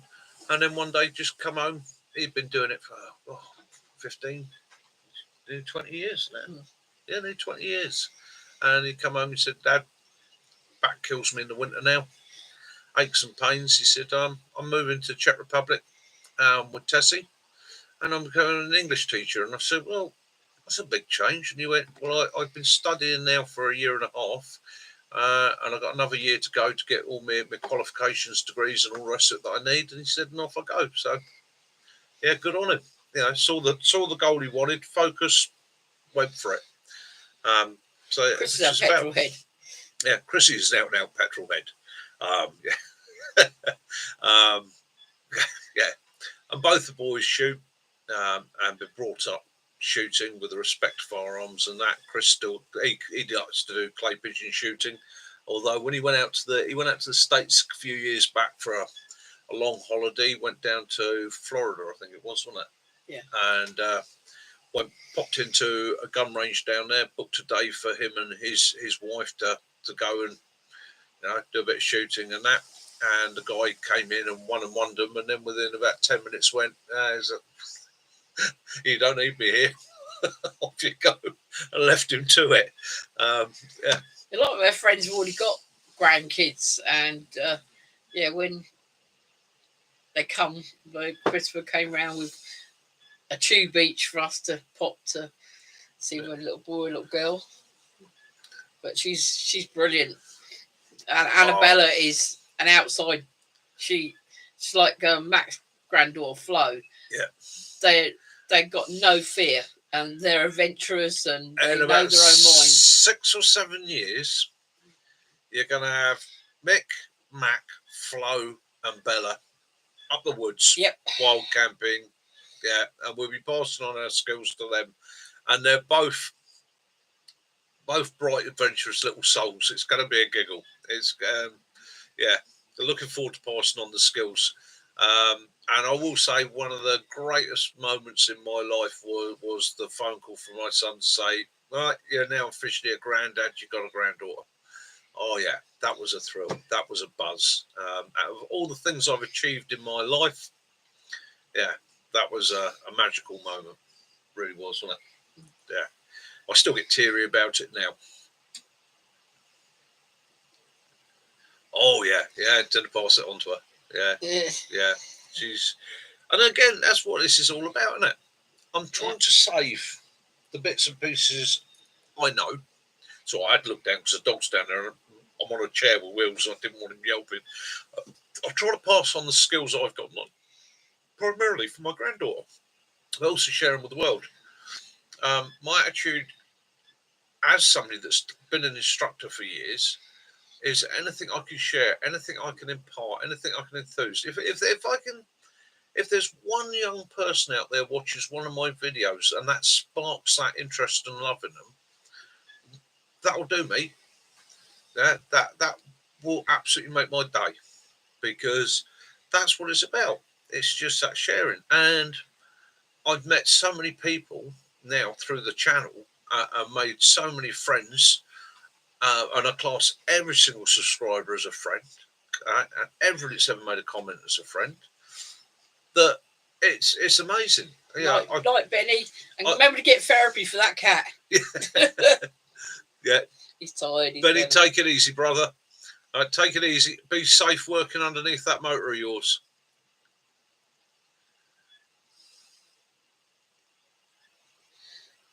That's Oh, nice. lovely, Yeah, lovely. That's exactly it. yeah. Belle, Chris has been taken to farms and that, and yeah, she loves it. That's what it's about, isn't it? And Mm. again, the sharing of the enthusiasm and pleasure. And it's we all get it. We all do it. And we'll share it. We all know the pleasure of having a brew in the woods. Okay, I sat there. I'll put it up this week. I wasn't going to put it up, but I had a moment in the woods when I was filming this week where I literally just sat there for about 10 minutes in complete silence, in absolute peace. I had my coffee. The woods was still silent. I was just watching the light coming through the trees, watching it flickering in the distance, being silent, hoping maybe a deer or something would come through, make good imagery, make sure the camera's set up. And it was absolutely stunning. It was so peaceful. And then I had a thought, which you often do when you're in the woods on your own. Your brain drifts away, wanders round. And I thought, after all this silence and peace, one of the long ancient questions come to mind, and that was, is warm water lighter than cold water? Because warm water rises in an ocean. Oh, that sounds good, Mac. Is it actually lighter? And if cold water's heavier than warm water, it sinks. Why do icebergs float? We are quite lucky actually. Round here, we've got it's not the schools, but there is a local like a wildcraft. Yeah. And they take kids from, I think it's about 4 upwards, and they've actually got an area down near the brook where we are that they do all the camping, and they learn how to do the fires and the bushcrafting stuff. One of the annoying things for me was before I started the channel, and it was about a year or so before I started the channel, I was going through my old kit, and I looked down, and I'd had a 12 by 12 army tent, which you used to use for doing shows and things, with a frame in pristine condition, all heavy canvas sat there, and I thought, I'm never going to use that again. And that went out to a forest school. Good evening, Newport. I wish I'd hung on to that, because I'd have that set up permanently up the woods now, with a hot stove in it, ready to go. But hey, it happens, doesn't it? I actually went to a school. Evening, Newport. Hope you're good, mate. Hope it's not too windy down there. It was actually bought by a school, and they had it for classes. Done a couple of talks now for forest schools and that, gone along. Absolutely wonderful places, absolutely wonderful. And again, it's inspiring that contact, that knowledge. It's not only the forest schools they do. It's when the schools actually have like a little garden area. Yeah. Or they're really lucky they get to have a few chickens and that there, because it's all about, because they're learning to grow things from a seed and that, and to look after something and get something at the end of it. The carrots and the potatoes and the fruit. Yeah, gives them an understanding and a knowledge of where things come from. Yeah. And it also gives them a passion. Because otherwise, when the kids get older, there's going to be no gardeners out there. No one's going to be self-sufficient. They'll have lost that skill. We went through a period where kids were rammed through schools and didn't get to see anything like that. And it affects generations in bands. You end up with bands of people that aren't interested in gardening, aren't interested in growing their own veg, aren't interested in harvesting, don't know where eggs come from. And believe you me, I've had people quite horrified at where eggs come from. I've had people argue with me, no, lambs aren't sheep. Yeah, they're baby sheep. No, they can't be. I can't eat that. Oh, you mean it's a baby sheep? Yes, lamb's a baby sheep. I'm never eating it again. You're like, really? I think everyone must remember at the school, you used to get the you get a piece of tissue and put your cress seeds on it, Yeah. and grow your cress. And then you used to get sometimes you get they get you to find an acorn and put an acorn in a pot and see how that would grow. One of the funniest videos I've ever seen on YouTube, and I think you've all probably seen it. It was a couple of years ago. A guy decided he had 2 teenage daughters, and they were older teenage daughters. They were, it was 16, 18, 19, that sort of age. And he was doing turkey for Christmas. And so what he did was he took, I think it was either a small chicken or a pigeon or a pheasant or something like that, and he put it inside the turkey and cooked it. And it brought out this beautiful turkey, absolutely gorgeously cooked turkey. And he started carving it. And then he reached in and he went, "Oh no." He looked at the girls and he went, "Oh no, this one was pregnant." And he pulled out this small chicken. And they both burst into tears. "Oh, it was pregnant. The turkey was pregnant. How can we eat a pregnant turkey?" They were mortified. And he just stood there holding this thing and he went, "They lay eggs." And they were like, "I know, but it was pregnant." And it was like, really? Yeah, my uncle was mean to us when we were kids, Katrina, and he wanted to get the sheep in from one of the fields, so he sent all us kids out with the dog to get the sheep in. And we said, "How do you do it?" He goes, "Just shout mint sauce at them. They'll run away from you because they think you're going to eat them." So I had all us kids, all 6 of us, in the field shouting mint sauce at these bloody sheep. Well, I grew up dairy farming. That's where my background is. Okay, so working and living in and around dairy farms, working all sorts of different breeds. I've even worked one place where we had Charolais bulls for beef. And they're a big old breed.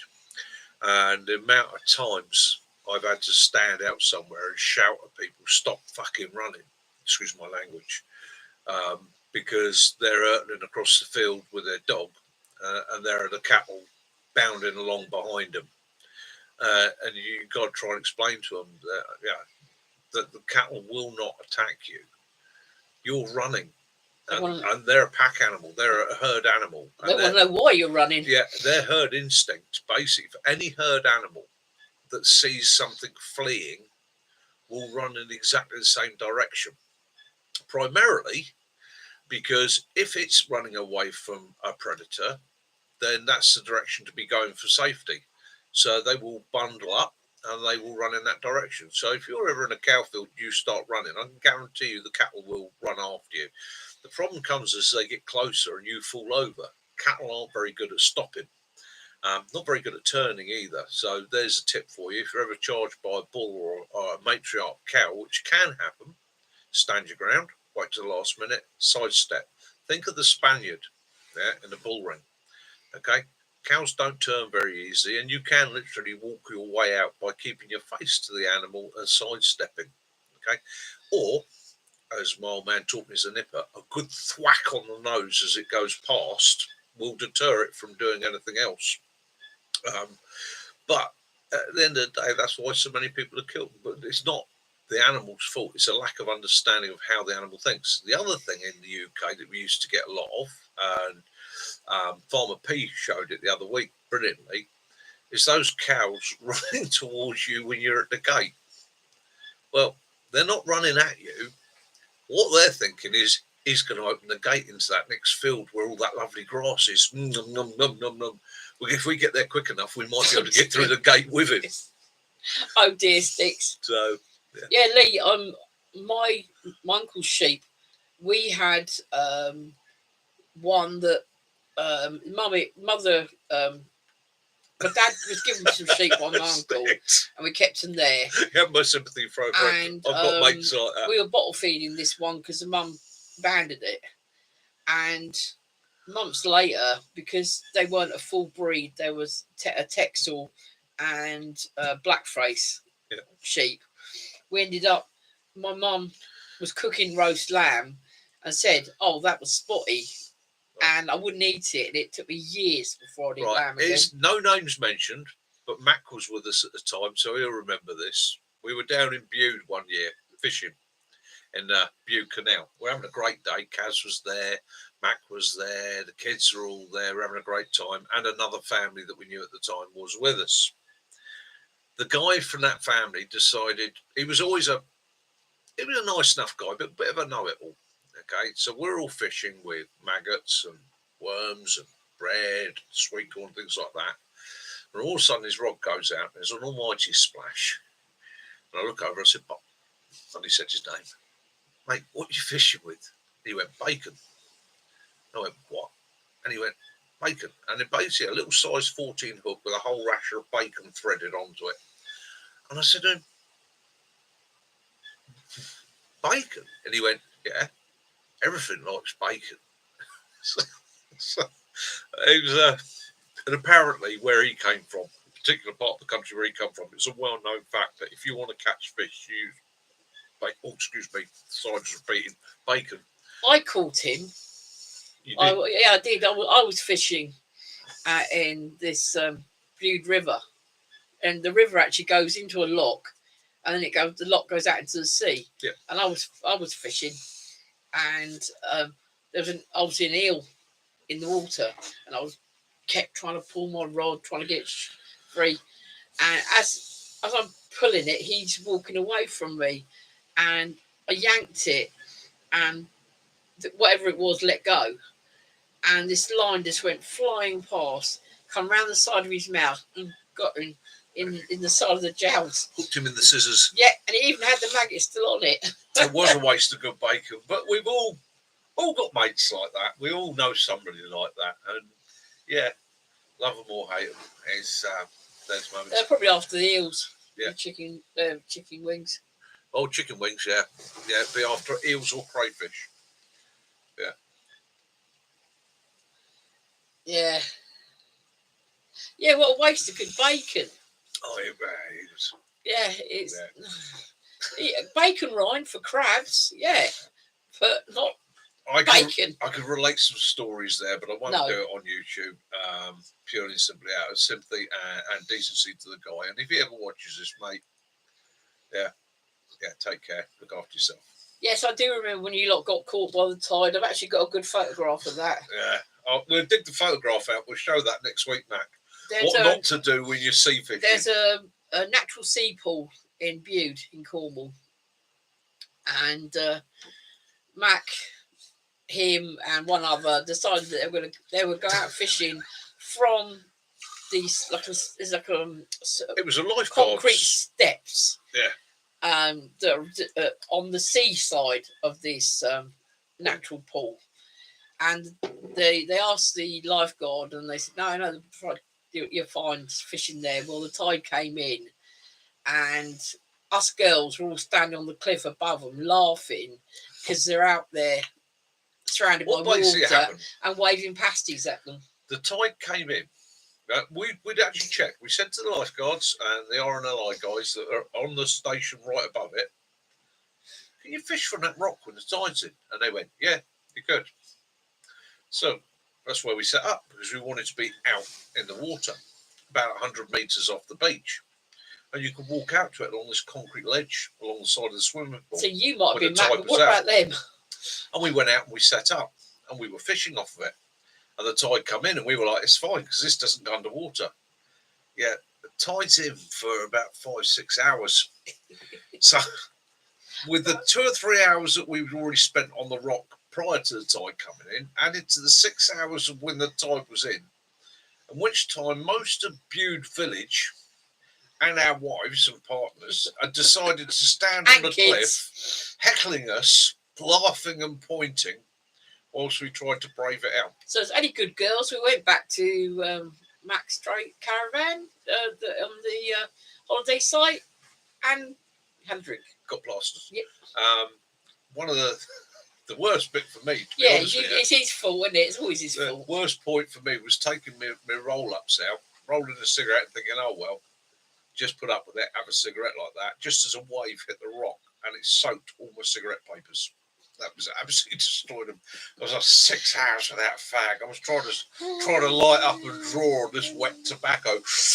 Oh, please burn, for God's sake. But yeah, things happen. things happen. But again, but it's a laugh and it's something to remember and Yeah, to think, oh yeah. my God. Doesn't matter how much you know, you can still mess up. Okay, be prepared. We were legends. We were legends. Yeah. For the rest of that week, you kept hearing, you'd be walking around the town and that, and you'd hear people talking about, see those blokes on that rock the other day? Yeah. They were out there all day, you know. But we took it. We owned It's like when all the crowds on top of the cliff tops. It's like when you get the big boats, the big cruise ships, or the battleships going out of Portsmouth. Waiting for a disaster to happen. One of them buggers is going to try and swim back to shore in a minute, isn't he? All us girls and kids, we all piled in Max V8 American spec Land Rover and left them to it. Yeah. No point you sitting there all day, was it? No. And the truth, at the end of the day, did we catch anything? But did they die? No, they didn't. No, we didn't die. Didn't die. There was a couple of conversations along the lines of, whose bloody idea was this then?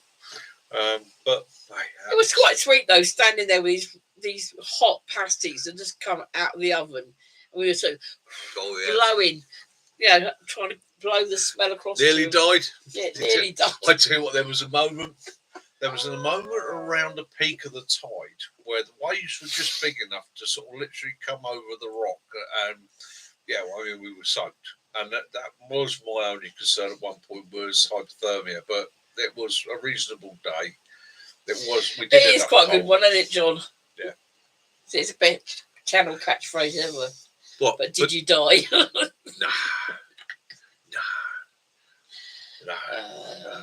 And that's just it.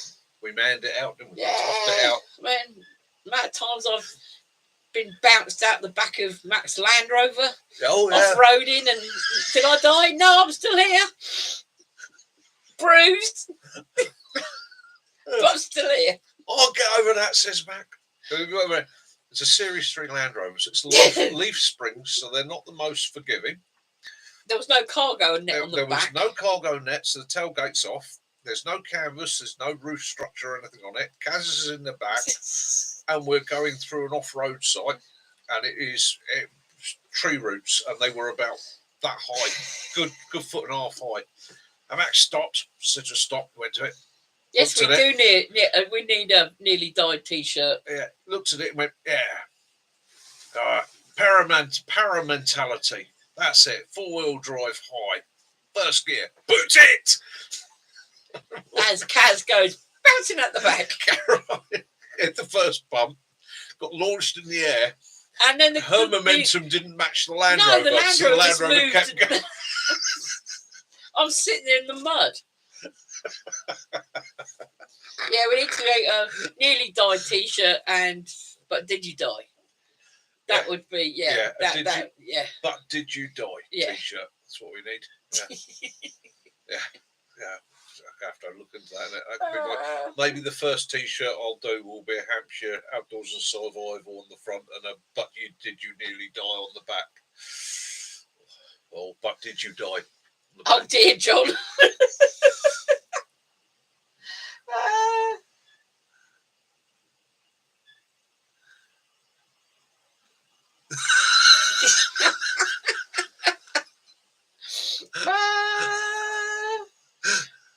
Nearly died, but didn't. Yeah.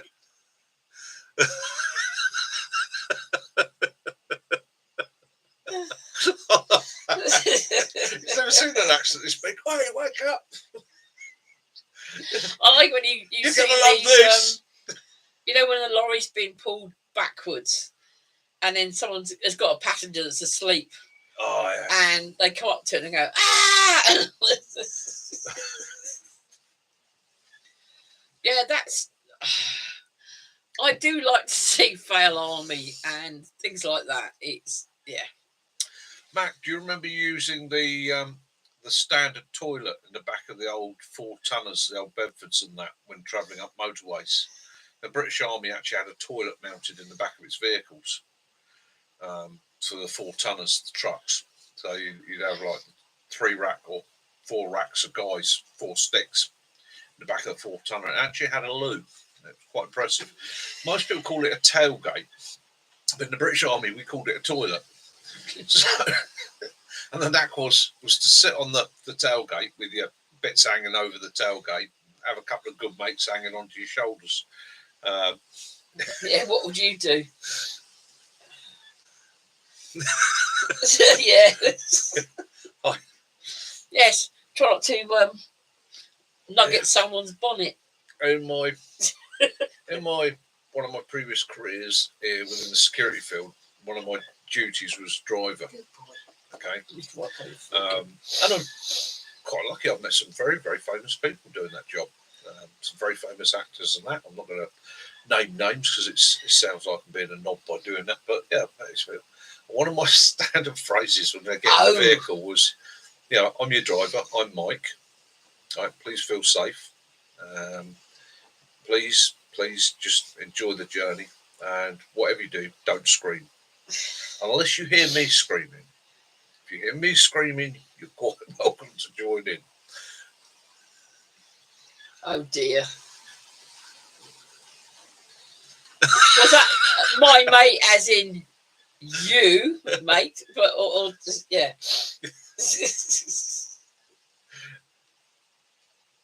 Yeah.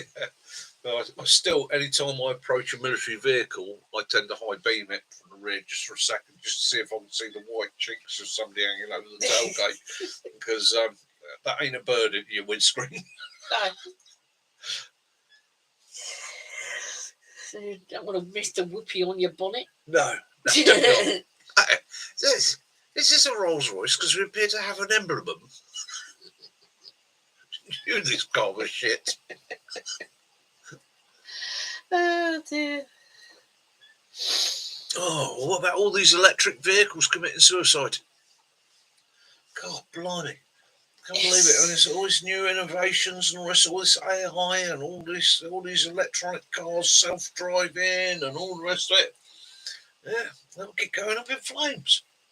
Yeah, but they said that they're not making them. It's just Ford this week announced that they're going to cease production of their cheaper end EVs. They're only going to do the luxury ones. GM are on about cancelling all their EV projects.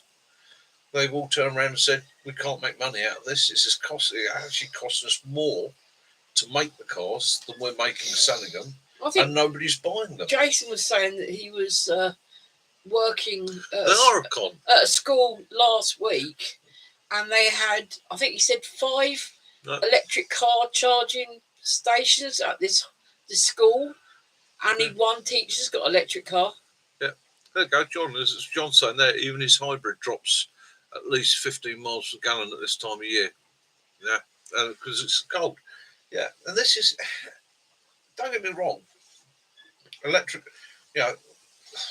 say I'm an engineer. Well, they were saying a lot the car wouldn't start. My father was a mechanic, or mechanics was his love. I have a reasonable engineering background, and I try and keep up with technology and all the rest of it. And don't get me wrong, electric motors, pound for pound, power-wise, performance-wise, are brilliant. There's torques there straight away. There's no gearbox required. There's no evolution of power being lost through a drivetrain. I'll go back to my old Beetle again. But we haven't got the technology and the ability to produce these things at a level where they're efficient. That's the big issue. All this use of the batteries we're using at the moment are all rare earth minerals. They're all going to run out. They're all in short supply. They're all got to be shipped all around the world. So that creates more pollution. The manufacturing process of those creates more pollution. We've had an answer since 1928 when the first working hydrogen engine was produced. Okay, 1928, first working hydrogen engine. We've had the answer since then. When somebody was actually bright enough to figure out that this gas could be injected into a petrol or diesel engine, would ignite and burn more efficiently, and its only byproduct was water.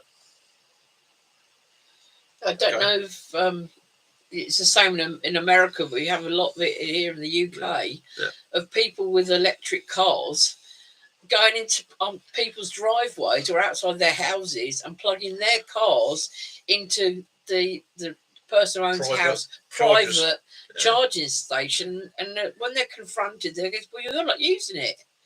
Yeah, you're not. I'm not using it, but I pay for the power that's charging your car up. They jump the gun, and they jump the gun when the literally the world's best known plant machinery manufacturer, JCB, turns around and says, we can make more efficient hydrogen powered engines than we can battery powered engines.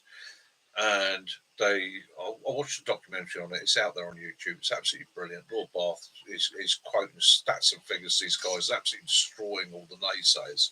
One of the things he put across was quite simple. He said, look, hydrogen cell, you can fill up in minutes at any service station if you're required. Okay, it can be done as neat gas into a tank. Which they went, oh, that's explosive. And he went, well, so's petrol. So's LPG. Yeah, so's LPG. We've been using that for years. He said, so that's the same method. So you can pull in, fill up in minutes, drive away. He said, it's cheap to produce, it's cheap to manufacture, it's cheap to store, it's cheap to ship, and you can make it in any country. You don't have to ship it in from Saudi Arabia. You don't have to ship it in from South America. You don't have to mine it in Afghanistan. Any country can produce it. He said the difference is people are going to lose money on it because the big petrol corporations and that will lose their money. A lot of those are swapping over to batteries and electric now, trying to make a quick buck while they can. It's not going to work. He said, but you've got to look at it practically. He said, my 3-ton mini digger, which has been the mainstay of our business for years, because your average Joe Bloggs builder can afford to buy one, stick it on a trailer, tow it behind his Ford Transit, go to the job site, use it as a tool, weighs 3 tons. That combined with batteries, if you make it electric, is 5 tons. And they went, right. He said, so it means you can't tow it behind the average builder's van. You can't tow it behind the average vehicle. He said, the other downside is it's only got a work time of 4 hours, whereas the old 3-tonner, you filled it up with diesel, you ran it all day. 8, 9, 10, 12 hours, whatever you were doing. But this will only run 4 hours, and then it's got to be charged. He said, and then the batteries only have a life of 3 years. So then they've got to be replaced every 3 years. He said, so there's no common sense in doing it. And then he applied that to HGVs. He says, so if you take a HGV that's going to ship your goods around the country, he said, great, it's electric, it's clean. Get that, it's wonderful. How long does the charge last for? How much weight do all those batteries add to the lorry, and how much does that then reduce the actual load capacity of that vehicle?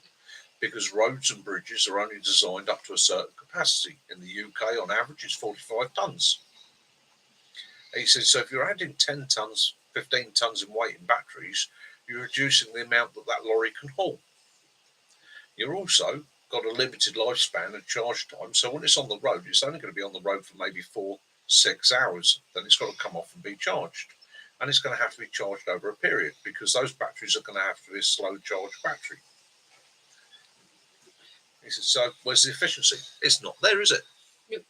And then you combine that with AI. And you have AI saying, that's all right, I'll drive the car home for you. I'm pissed. Yeah. I watched going back on the bushcraft, I watched it's definitely one decades away. The other day, and it was an American one, and the gentleman was saying that you need the best knife, you need your saw and things like that. And he says, "Oh, we're not talking about going back to bone and antler and things like that." And I was thinking to myself, but what if you had to? If a lot of these like the Native Americans, the Inuits, they're all used and still use Aboriginals. They still use bone tools and horn, things like that. So why would you not want to know how to make something out of bone and Ancient skills and technologies. Yeah, why should you forget that? Because you got a modern day knife, axe, and saw.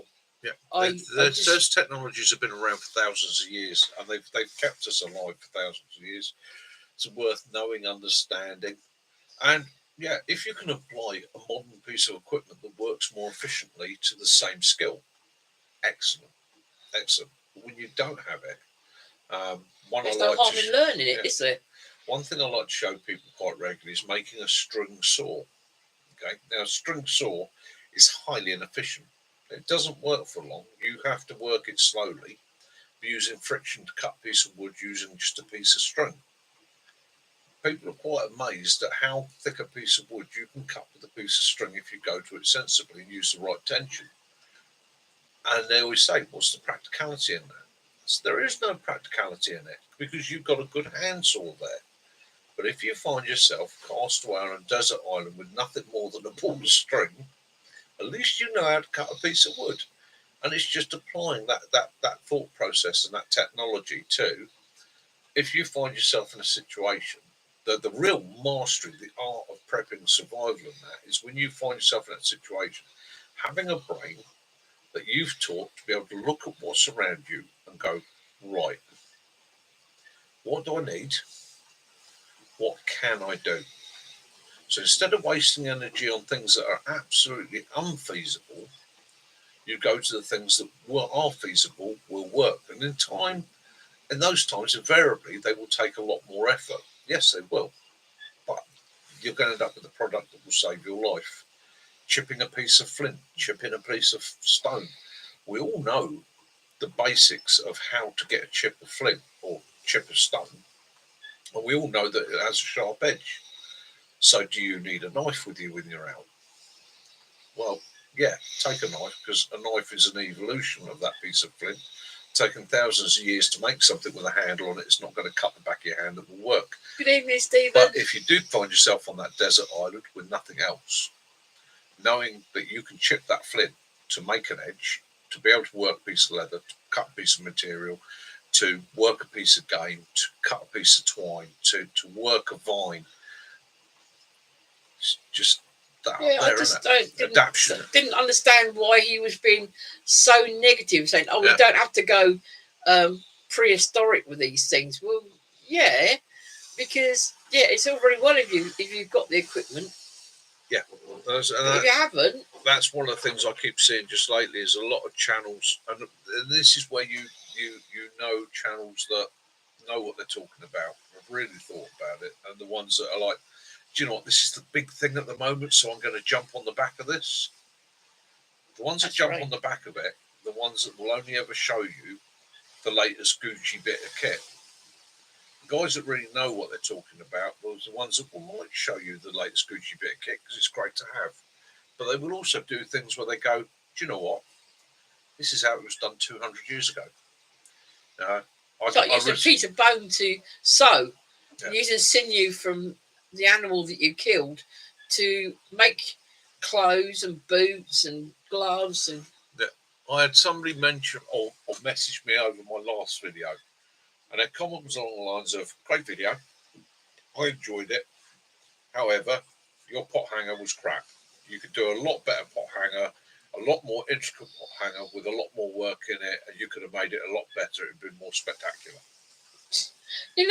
Yes, I could. But I made that pot hanger in 10 minutes. What you didn't see... That's right. Your brain is the best tool you can ever have. What you didn't see is there was actually 24 minutes of footage where my GoPro had frozen up. Okay? That 24 minutes was me going out, filming me, selecting the wood, bringing the wood back, trimming the wood down from the sticks using various different techniques like battening and so on, and producing it. Lost all that. It was all gone. Had the voiceover for it, but lost all the footage, and I was mortified because at that point of editing, I was like, oh, no, what have I got to show for this? Luckily enough, whilst I was filming, I always have it in the back of my mind, what if I don't get that bit of footage? What if that doesn't come out right? What if that doesn't work right? So I'll always do a little bit like I did, which is what you saw with me going, so this is what we've made, and this is roughly how I prepared prepared it. This is roughly how we made it, and that, and showed it set up. Which actually, in watching it myself, I think made a quicker, instead of it being a 45-minute video of me batting in bits of wood and all the rest of it, made a 24-minute video, which literally went quick show of how I did it. This is it up. This is how it works.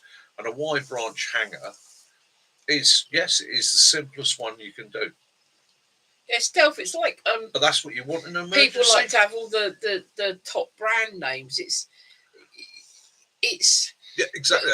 A cup can be made of, meant to work. A cup can be made of plastic. A cup can be made of china.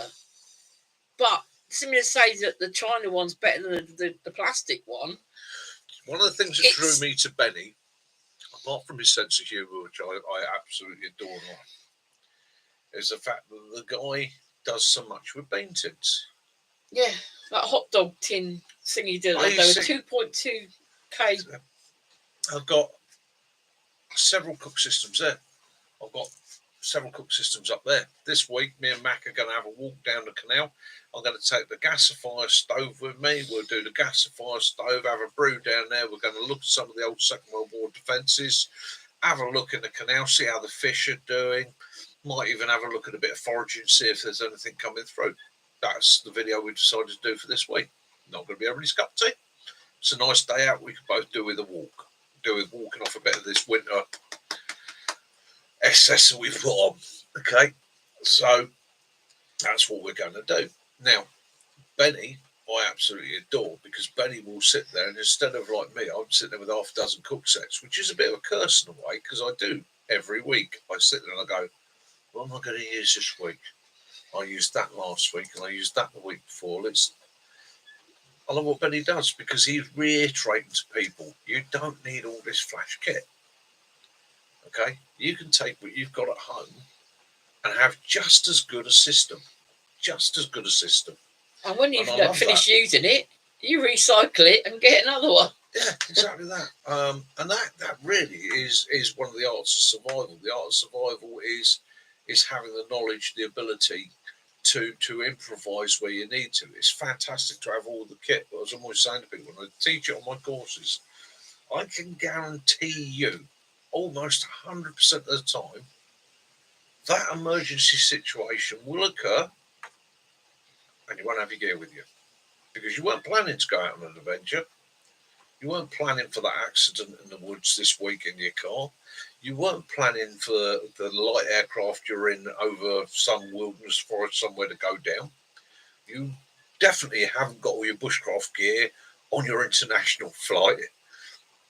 But having the knowledge of how it works and how you can apply it, how you can use it, if you survived, and again, as I teach people, the first part of survival is luck.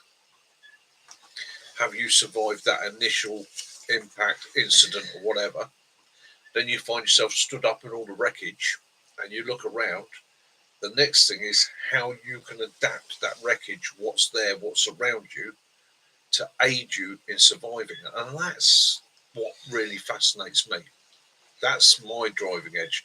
I love the bushcraft because that's ancient skills that will assist you along the way. I love the wild camping because it's an application of those ancient skills, and it's just being out and enjoying the environment. The survival is always the big thing for me, and that is purely that mindset. If you've got the gear and you've got it with you at the time, brilliant. But Sod's law, right, says it's going to happen when you haven't. So that's how my mindset tries to or tries to work it out. Push it. Right. Bloody aircraft. Timmy, we're not on social media. Mac is part of the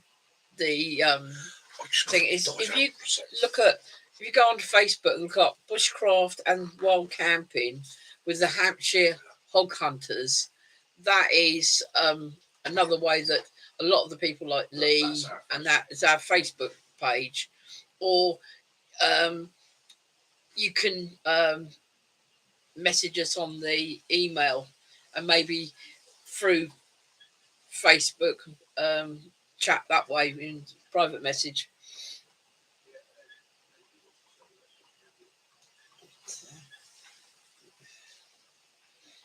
Excuse me, I've lost myself.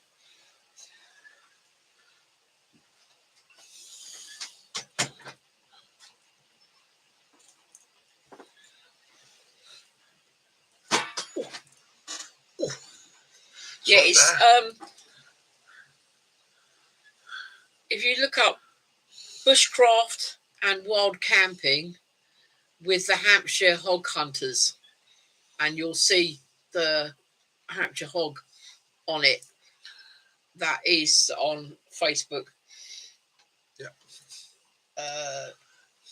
Stealth, if you want to get hold of if you send that one, an email to us at hampshireoutdoors@mail.com, we can give you the link to the Facebook page, or you can contact. I can give you my Facebook, because I use our it more. Facebook is a closed Facebook. So again, what you do is you contact Matt Kaz. So I'm interested in becoming a member. They'll obviously look you up. They do a little bit of research. For those people that are sensible and are interested, so come on in. Those I'll have to look at that, Tim. I've not idiots, heard of that one. Whingers, stirrers, they tend to get there. Go away. Timmy says there's one that it's called Telegram. It's a Okay, private group. I'll have a look into that and see if we can set something up. Yeah, getting kind of alcohol stove in your kit, a few of those heavy duty foil trays. Yeah, brilliant. I'll tell you what I've found recently, having a little dog. I've got I tried him on the Caesar dog food, and the little foil trays that come with that, absolutely brilliant. I've got some of those. I'm going to be making up some candles and bits and pieces in those to use. That's mail.com. Timmy, good share. Yeah.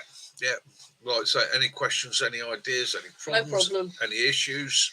I check the emails twice a day. Yeah, fire them off to Kaz, the lovely Kaz.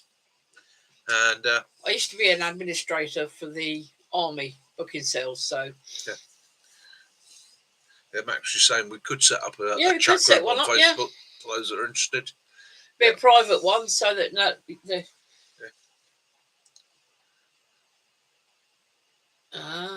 Yeah, I get that with everything though, mate. It's literally you can't breathe internet wise these days without them tracking you. But I'll have a look at that Telegram one and see if we can sort that out. And how's another thing? Oh,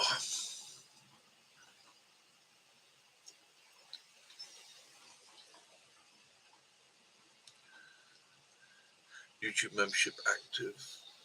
Don't see the join button. Yeah, I've got a join button. You can become a member of my channel now. I've never used Zoom. That's another, but I'll write that down as well. You've got to look into that. I'm just making notes. So you can become a member of my channel, right? Now, that was something that YouTube sort of push onto you. Now, I can't monetize my channel. Or no. So my channel is monetized, but I don't take anything from it. At the moment, I've set it up so there's no AdSense, so I don't get a penny from it. And I will be honest with you all. And the reason for that is I retired from work to become full-time carer for Kaz. Okay, and I'm under pensionable age. So I receive a carer's allowance. And on top of that carer's allowance, I get a little bit of income support, okay, which tops us up to help us manage until I've got another 2, I think, years on that, and my pension comes through. So obviously, what I don't want to do is defraud the system and get myself into trouble. So I can't monetize.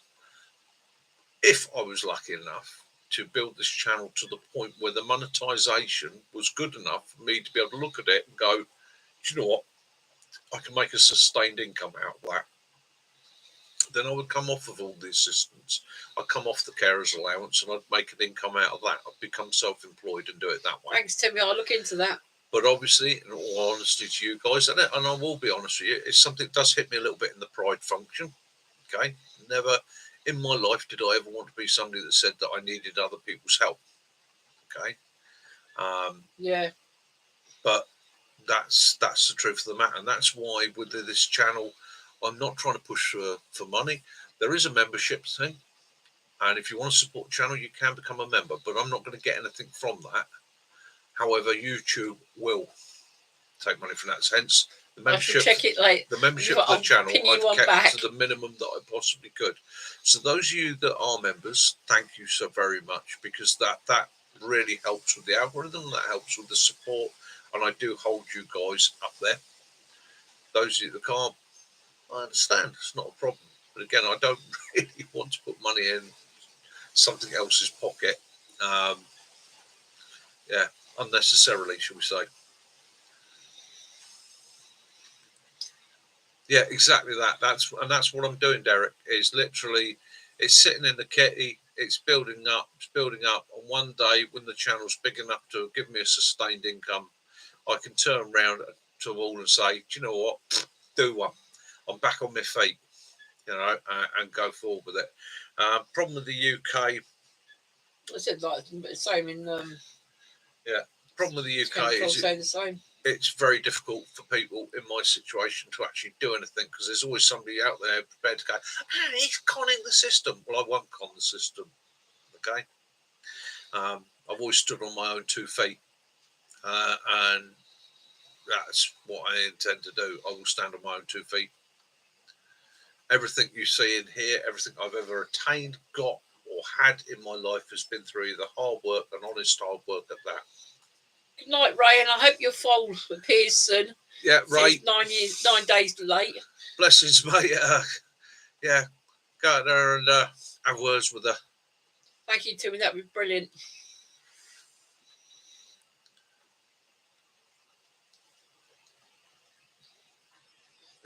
Yeah, that's definitely. You are screwed if you don't, screwed if you don't. And the only thing you can ever do is, as my mate once said to me, if there's one chemical I'd get you to spray on your arse, it'd be Teflon. Make yourself non-stick. He said, go to your bum. I want a pot hanger. When can we? I'm pot hanger. When can we talk? Yeah, no problem. Send me an email. Yeah. Send me an email. Do me a favour. I can send you some of the pictures of the ones that we. Yeah, Kaz will send you some pictures. Have a chat to Kaz. Have a think about what you want. I do sizes. Draw it out. My favoured measurement is in inches. I'm old school, so I tend to work in inches. So if you can show me what you want in inches, and then what I will do, I will have a look at what it will cost for me to make, and pretty much that's what you pay. You cover the cost for it to be made. You cover the cost of sending it up. That's it. I don't make a penny off of it. It's as simple as that. That way, I don't get into trouble for trying to con the system. Always one eyeball in the mix, yeah. And likewise, anybody else that needs or wants something, if it's something I can help with, I always will. I always will. I love to share. Okay.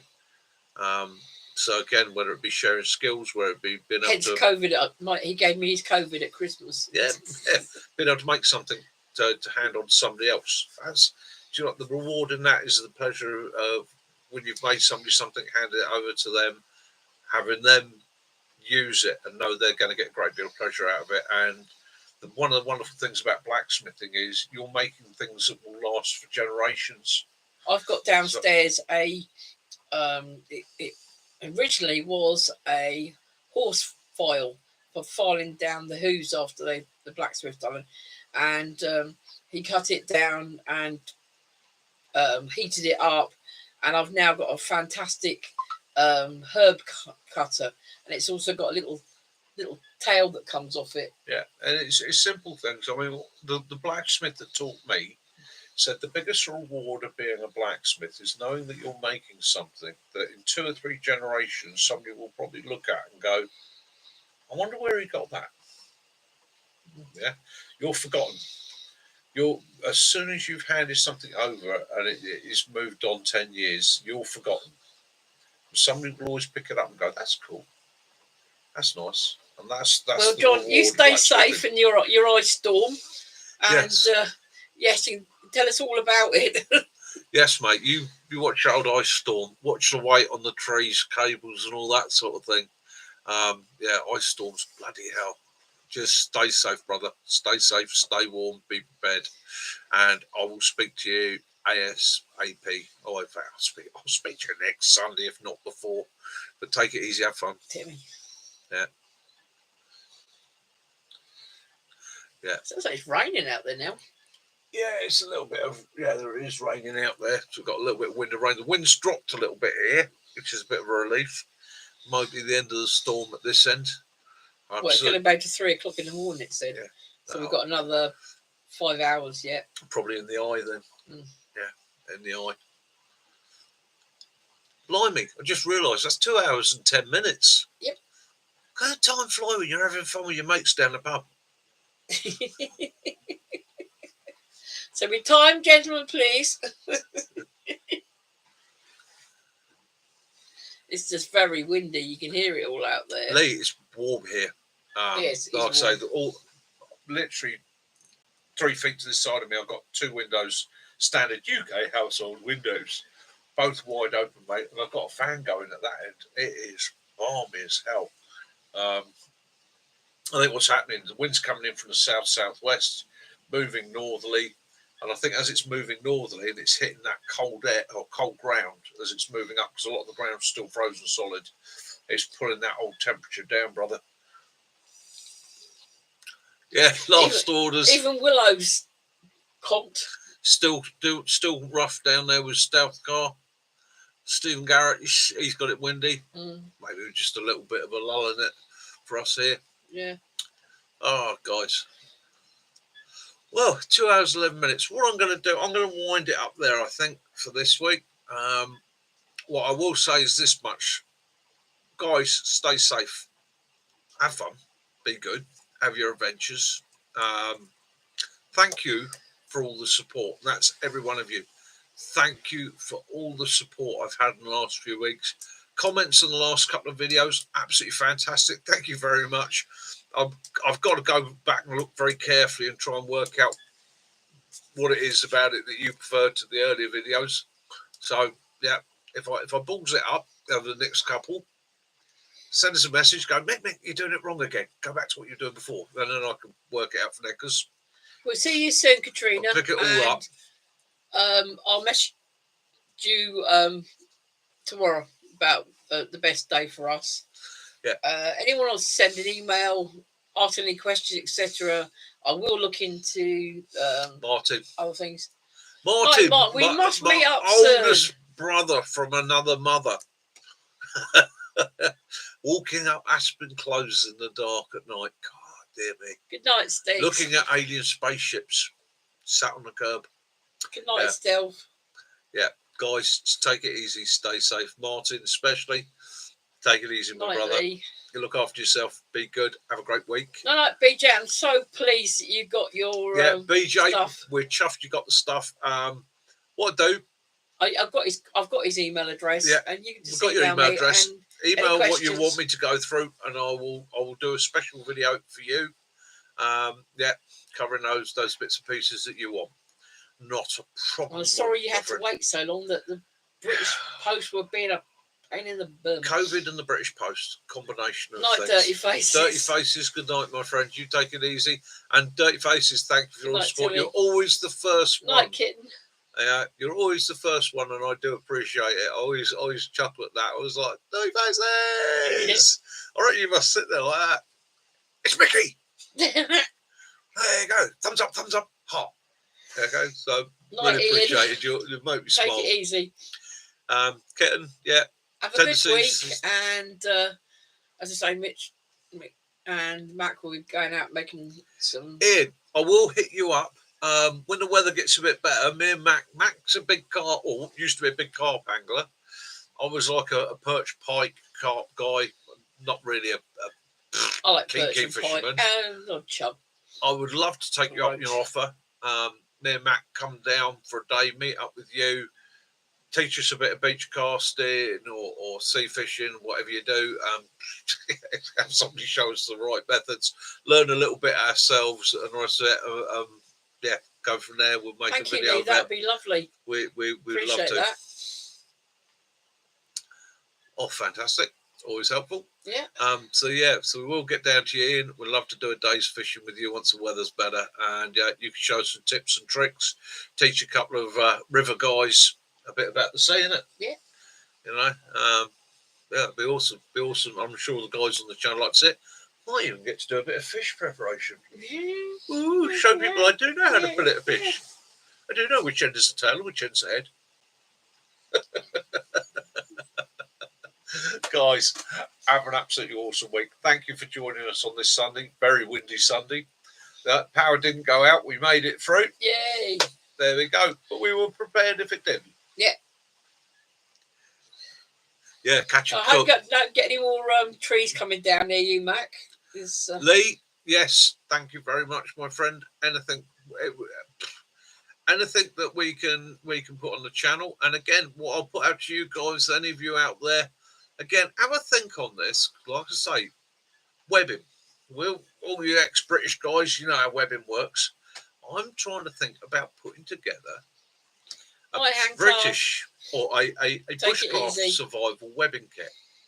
So the idea, I don't really want it to be too militaristic looking, but sensible pouches. See what you think. Give me your ideas. See where we can go with this. Right. Have a good week, all. All my friends out there, stay safe. Have a great week. Have your adventures. Look after yourselves. Know we love you. Okay? As I always like to say, love those you do. Forgive those you don't, because it's not worth wasting an energy on. Peace and light be upon you all. Have an awesome week wherever you are in all this world. Have fun. Take care. Know you're loved. This is Mickey. And Caroline. Beautiful Caroline. The Mac snoring from the Willow. Hampshire Hog Hunters. And Willow the Snorer. And Willow, who's snoring behind us. Have a great week. 58 pattern. Yes, Lee. I keep thinking about that myself. 58 pattern. I'll have to go there. But anyhow, we're going to end it here because I'm going to go get a cup of tea.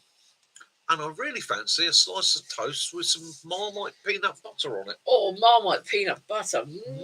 Night all.